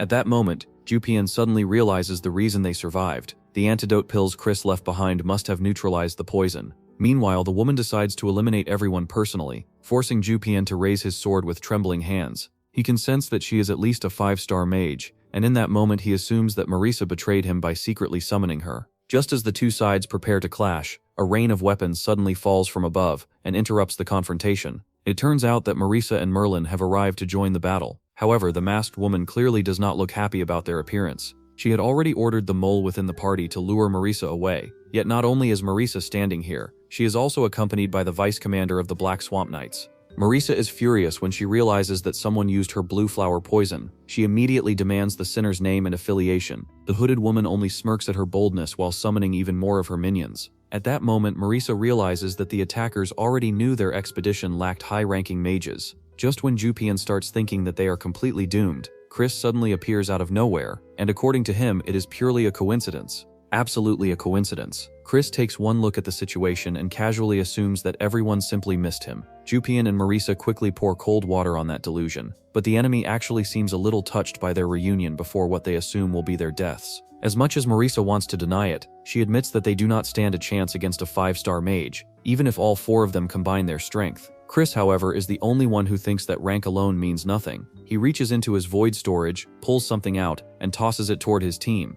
Each of them catches a strange piece of jewelry that turns out to be an artifact designed to boost their power. Merlin immediately wears her necklace without asking any questions. Jupian examines his artifact with curiosity, while Marisa looks downright offended that she has been handed such a ridiculous item. However, in the very next moment, Jupian decides to put his artifact on, and he instantly feels his power surge closer to that of a 6-star mage. Chris is certain that he did not give him anything that powerful, but he decides to keep quiet about it for now. Merlin also equips her artifact without hesitation since she already received a heads up earlier. With that settled, Chris casually announces that he will be leaving because he has something more important to deal with. Merlin immediately makes him promise that they will duel once he returns, while Marisa tries to get him to stay and join the fight. However, Chris disappears before giving any response. Surprisingly, Jupian believes that Chris must have another plan in mind. Even Marisa starts to notice that something has changed since Jupian is suddenly defending him. On the other side, their enemy prepares for battle and reminds everyone to take them seriously. They proudly reveal their black steel armor, a destructive power that only those who have reached the 5-star rank can wield. Even so, Merlin steps forward without hesitation and reminds everyone that rank alone does not determine victory or defeat. According to her, arrogance is what truly brings down those who stand at higher ranks. Jupian agrees and declares that arrogant fools who rely only on their power will be crushed by his hands. The only one still hesitating is Marisa, but after a little peer pressure she finally puts on the ridiculous frog headband artifact and prepares herself for battle alongside the others. The hooded woman grits her teeth at their audacity and immediately launches her attack. Merlin confronts her head-on, but the woman suddenly vanishes and reappears behind her. Merlin barely manages to block the strike with her heavy sword. The woman even compliments her briefly, but the next wave of attacks soon leaves Merlin bleeding. She mocks the Black Swamp Knights as a whole, yet Merlin quickly throws the insult back at her and enrages the woman even more. When the enemy charges in for another attack, Merlin suddenly seizes the opportunity. She grabs the woman's face with her bare hand and places a curse directly on her. The woman cannot understand how she ended up under a 4-star curse. Merlin calmly explains that her artifact amplifies the power of her curses through her own blood, which means she intentionally allowed herself to take those hits earlier. With a final strike, the 5-star mage spits out blood and collapses. Her subordinates try to rush in to help her, but they are already busy fighting their own battles. Meanwhile, Chris moves quietly through the forest as he searches for the mysterious third person. At last, the man reveals himself, his face filled with rage. Chris simply smiles back at him, clearly welcoming the challenge. Chris studies the murky core of the man standing against him and quickly realizes something feels off. The guy clearly does not belong to the Poison Clan. Instead of rushing in, Chris casually picks up a few small pebbles and flicks them forward one by one. The hooded man dodges the first few with ease, but eventually one pebble smacks directly into his mask. Before the mask can crack open, Chris carefully reads his movements and body language. The pattern gives him the answer almost instantly. The man behind the mask can only be Ashid. With no other choice left, the hooded figure slowly removes the mask and reveals his face. The situation traces back to Count Langham's plan. The strategy was simple. Jupian and Marisa would be handled separately, while Asht was assigned to deal with Chris. The instructions were very clear. No one participating in this expedition was supposed to survive. Now Asht cannot help but curse under his breath because the plan has already started falling apart. Jupian's unit is still alive, and Merlin unexpectedly joined their group as well. If Asht eliminates Chris here, someone might come chasing after the noise. That would immediately raise suspicion about why he was not at the mansion during this time. Worse, the trouble might even drag his father into the investigation. Chris watches him go quiet and pokes fun at the sudden silence. That small jab pushes Asht to make a decision. He will deal with Chris first and worry about the consequences later. Asht pulls out a black sword and Chris responds by drawing his own blade. The two immediately clash. Their swords collide several times as they exchange a few quick moves. After a short moment, Ashid creates several clones of himself. The move impresses Chris slightly. He blocks attacks coming from multiple directions as the copies rush him, but the real Ashid is still somewhere within the illusion and ready to ambush. Chris suddenly charges toward one of the figures, aiming to finish the fight quickly. However, the opponent in front of him disappears the moment his strike lands. It turns out to be another clone. At the same time, the real Ashid appears behind him and launches a heavy strike. The impact is powerful enough to blast the ground open and form a large crater. From Ashid's perspective, the battle should already be finished. But the next moment, Chris releases a burst of energy that spreads across the battlefield. The force instantly shatters the illusion created by the clones. Even Ashid looks shocked because Chris is now holding a true black sword in his hand. Before Ash can react, Chris closes the distance and delivers a powerful counterattack. Ash raises his weapon to block the strike, but the defense fails completely. The defeat hits him hard. Being overwhelmed by someone from a mere branch family fills him with humiliation. Chris calmly tells him to accept defeat if he does not want this embarrassing incident spreading everywhere. He even reminds Ash that such a scandal would only cause more trouble for Marquis Langham. Ashid begins wondering whether Chris already knows about the entire plan. For the moment, he decides to play along. He thanks Chris for sparing his reputation and reaches out to shake his hand. Chris accepts the gesture, but the handshake suddenly tightens. Their energies collide instantly as a surge of demonic power erupts between them. The clash hits Ashid directly. The energy burns through him, forcing him to cough up blood before he collapses unconscious on the ground. Chris remains standing where he is, quietly reminding himself that in this world, trusting anyone too easily is the fastest way to lose. Chris rushes toward the others in haste, but one look at their Sigma faces makes him question his own aura. He tells them not to come closer to him, although Marissa reminds him that they are wearing his tacky artifacts to look like that. Merlin then tells him that they have completed the mission, reporting that the mages turned into ash to leave no evidence behind. Marissa looks like she wants to say something, but it is Jupian who ends up asking about his whereabouts until now. Chris replies that he was just exploring around, since a noble person like him does not get involved in fights. However, Marissa points out that exploration does not require so many bruises, and worriedly asks if he encountered more traitors from her family. Chris is clearly affected by her cuteness, yet he plays it cool and suggests retreating. He deliberately dealt with it a bit further away so that Ash could get a chance to flee. Turns out his promise to keep this matter hidden is actually real, since making a big deal out of it would only provoke Langham even more. Besides, he got the emblem of Constellation,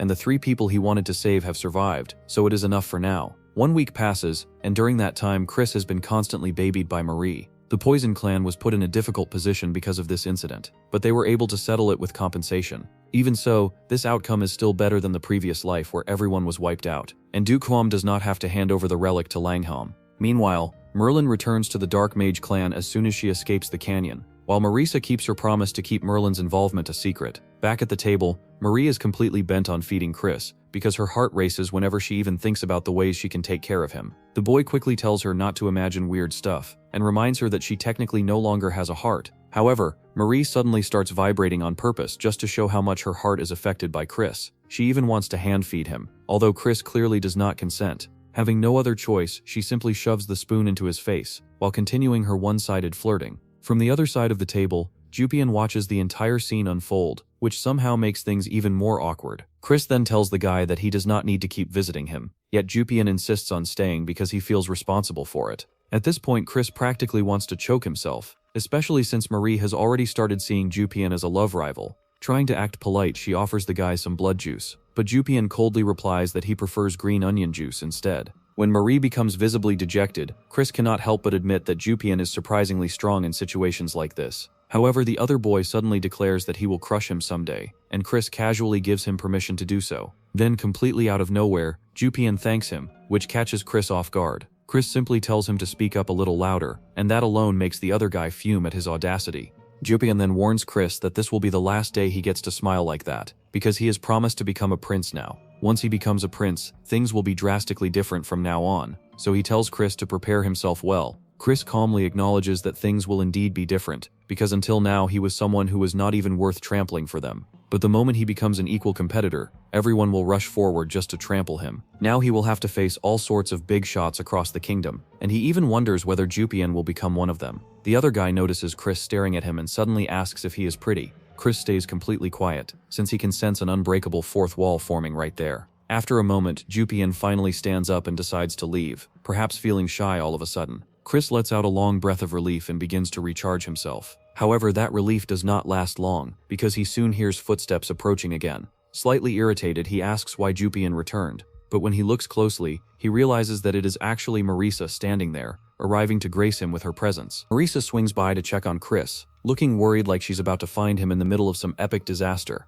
Ironically, Chris can stare down a demon lord like it's just another Tuesday. Yet the moment a woman shows up, the guy turns into a total awkward potato. Then Marisa drops the ultimate bombshell, explaining that her father wants to see him. Not just any father either, but Duquam himself, the big boss of the Extreme Poison Clan, and an 8-star magic lord. Naturally, Chris becomes curious. On the way there, Marissa starts grilling him about some conspiracy-related stuff, but Chris keeps everything vague and simply claims he heard the information from some mysterious source. This reminds Marissa of the moment when Merlin introduced herself and revealed her undercover mission to infiltrate the expedition. At the time, Marissa thought they were completely breaking the rules, but Merlin ended up spilling the tea. There were assassins involved, and Chris had secretly ordered her to watch Marissa's back. Marissa complains that he could have at least given her a hint, but Chris explains that he stayed quiet because she was already a target. She thanks him sincerely for saving her life, and Chris casually admits that she is important to him. That line instantly turns Marissa into a blushing tomato, because Chris suddenly sounds like he is flirting again, even though the two of them are officially broken up.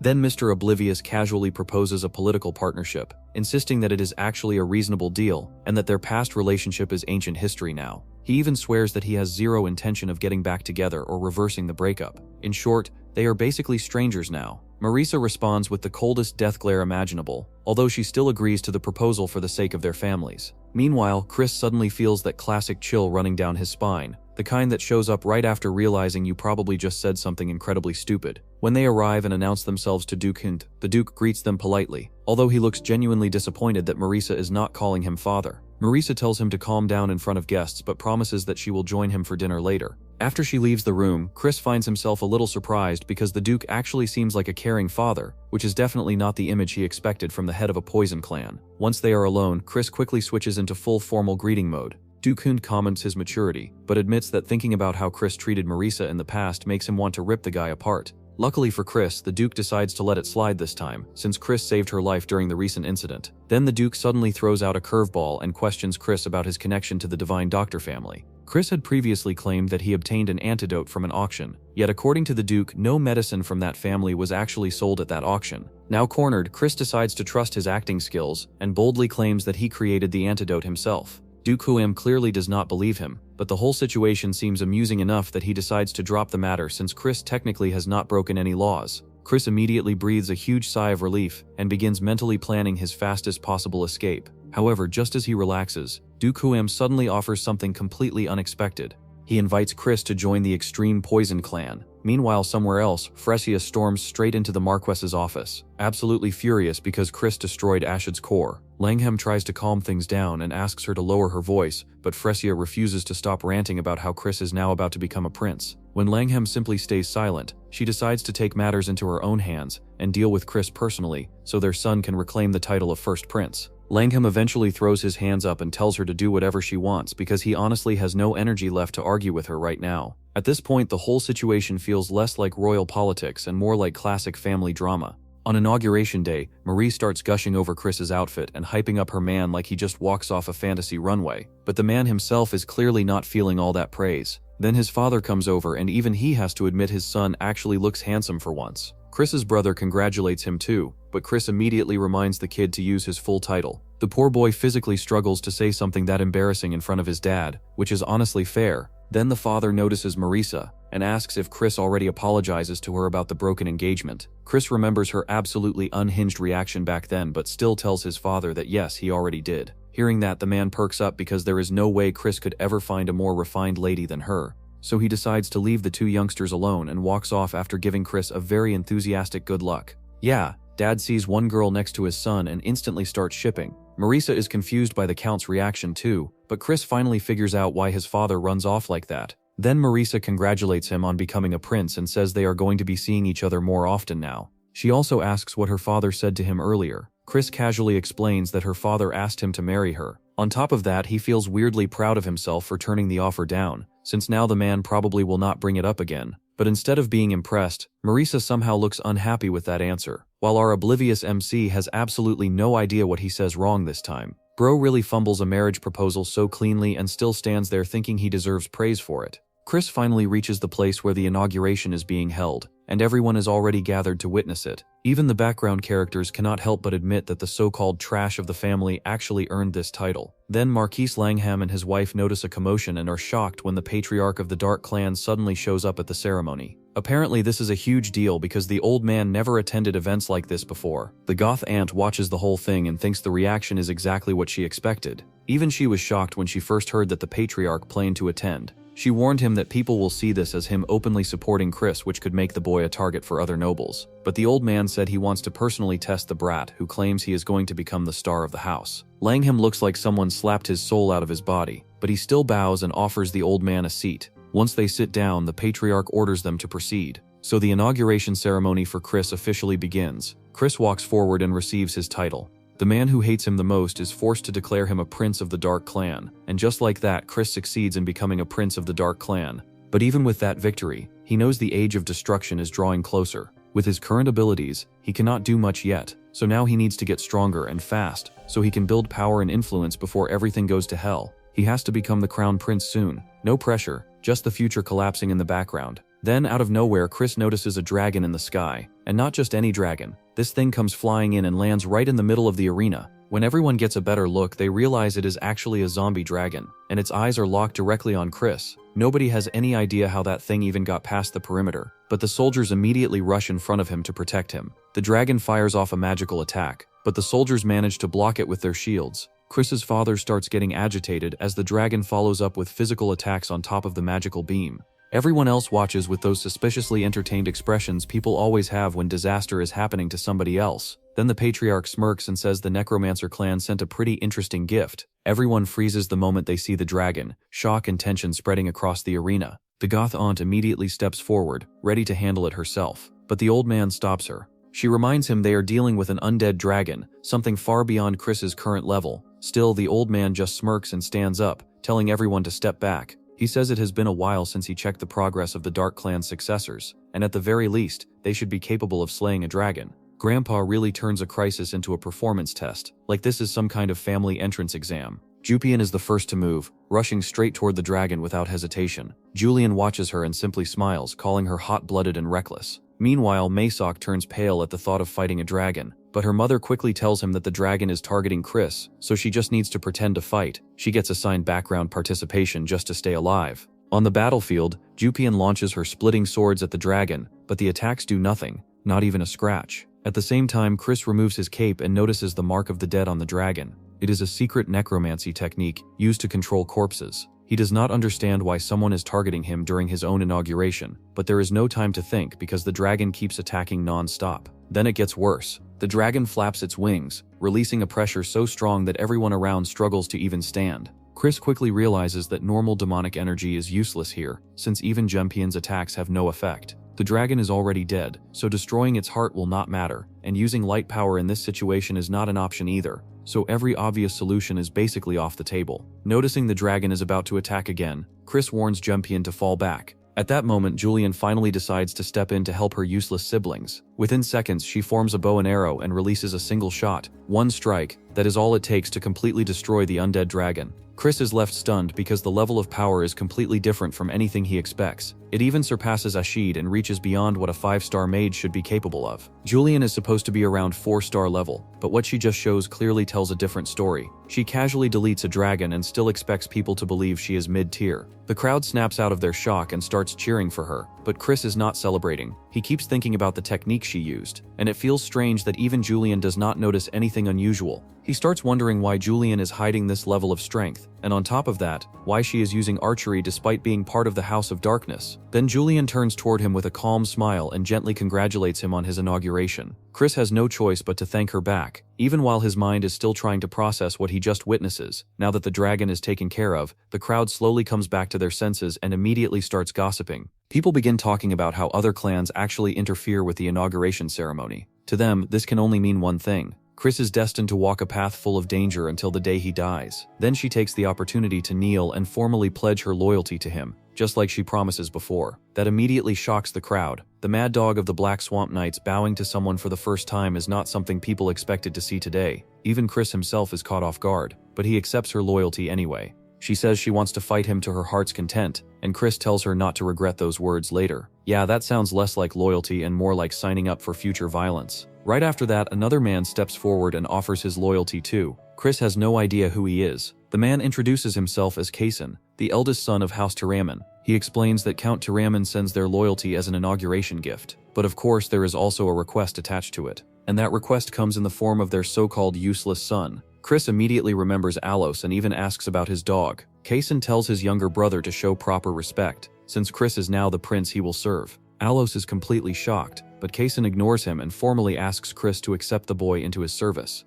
Alos starts crying and begging his brother, but Chris quickly understands what is going on. The Tiraman family wants to secure their position by placing someone close to one of the princes. Still, Alo is not completely useless. In the future, during the Age of Destruction, he actually makes a name for himself. The kid has talent, and because of that, Chris feels a little guilty, since in this timeline he took all the stigmata that originally belonged to him. Even so, he accepts Alos, and tells him to survive this ordeal of serving under him. After that, other families begin stepping forward one by one, offering their gifts and loyalty. From the sidelines, the patriarch watches everything with his usual smirk, while Chris's father looks proud. He can already see that Chris is slowly gaining the trust of the Dark Clan, moving closer to becoming the crown prince one day. Meanwhile, Maysak watches all of this with a sour expression she cannot hide. Her mother quickly notices and reassures her, saying she will remove Chris from her sight very soon. On the other side, the goth aunt is confused about why the patriarch is leaving without even greeting Chris. But the old man simply says there is no need. According to him, the necromancy clan already gave him a grand greeting, and that alone draws enough attention. Then the aunt brings up her concern about Julian's unexpected growth, but the old man shows no interest at all. To him, the only thing that matters is the Dark Clan reaching its peak. He does not care about rules. He says Julian has always been greedy since she was young,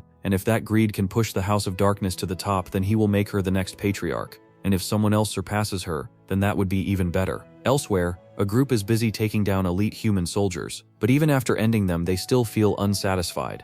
Ironically, they also find it too troublesome to attack them directly. They turn to their leader and ask what he is thinking about. The man brings up the rumor that a new prince has just been inaugurated. One of his subordinates starts making fun of him for being from a prestigious house, and in the next second he gets punctured in his chest. Another one tries to protest. Same result. After that, nobody even dares to make a sound. Then the man calmly drains the blood from their bodies, growing stronger while leaving them behind like dried husks. Bro handles disrespect with instant deletion and a protein shake right after. After finishing, he decides to return home and personally check out this newly crowned prince. Back at the estate, Chris is dealing with a completely different problem. Marie is busy taking off his clothes, completely unaware that this is probably the least dangerous situation he is going to face. Chris's younger brother sends him a cute little letter talking about his progress in curse magic training and swordsmanship. The kid proudly explains that he is getting better and says he wants to spar with Chris once he comes back. Chris ends up feeling proud too, because this time he plans to make his little brother way stronger than he ever is in the previous life. The goal is simple. He wants to turn him into one of the hidden cards for the coming age of destruction.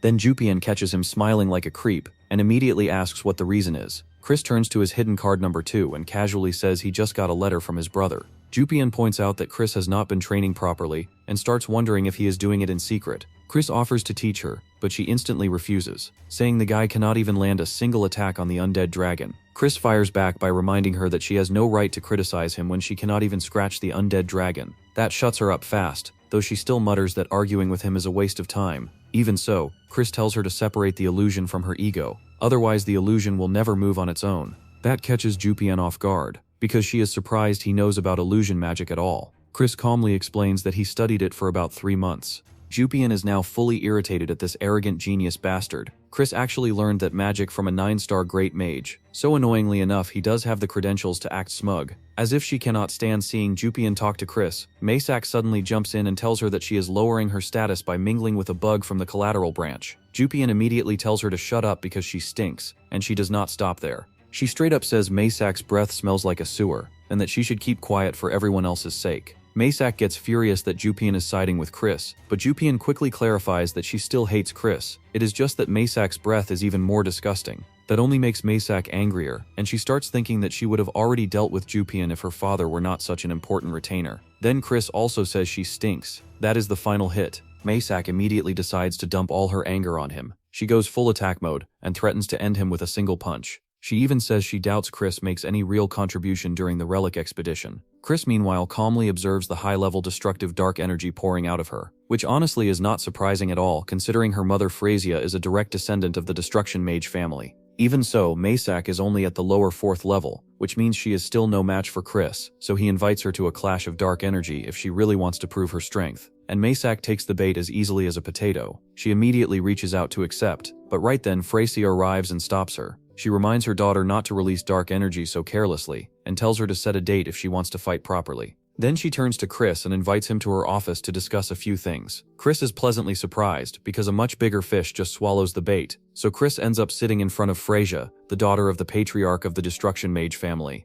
Thanks to her bloodline, which places her family in the top 5 out of the 12 prestigious magic families, she holds immense influence, second only to Langham, and her only biological daughter is Maysak. Since Ashid, the first in line, lost power, Freysia is absolutely going to do everything she can to make Maysak the next successor, which means Chris is probably the first scapegoat on her hit list. And just as expected, she starts by congratulating him, then immediately scolds him for raising his voice against Maysak. She even says she wants him to get along with Maysak as her younger brother. Chris is old enough to hear the real message underneath all that fake politeness. She is basically telling him to kneel beneath Maysak and know his place, so he answers in the most Chris way possible. He says Maysak lacks the capacity to be an older sister, and if anything, she should be the one dropping to her knees and serving him as her older brother. That way at least she might keep her life when he becomes patriarch. Naturally, Freysia snaps. Her dark energy explodes so violently that the cups between them shatter, soaking Chris completely. She is more than capable of ending him on the spot if she really wants to. But Chris stays calm because he knows he is a prince now, and if she harms him directly, the entire conflict will escalate in a way even she cannot ignore. So Frashra shifts to option 2. She says Maysak wants to spar with him and pressures him to accept. Chris says he has no issue with that, so she tells him to wait for the official date. She even adds that she will assign instructors for him, since it would be unfair for Maysak to beat a newly appointed prince who has not even been properly trained yet. That line is dripping with fake generosity, but Chris still thanks her and leaves. And of course the meeting went exactly the way he expected. He already knows his comfortable life is over for now, and sure enough, Frashra begins her schemes the very next day.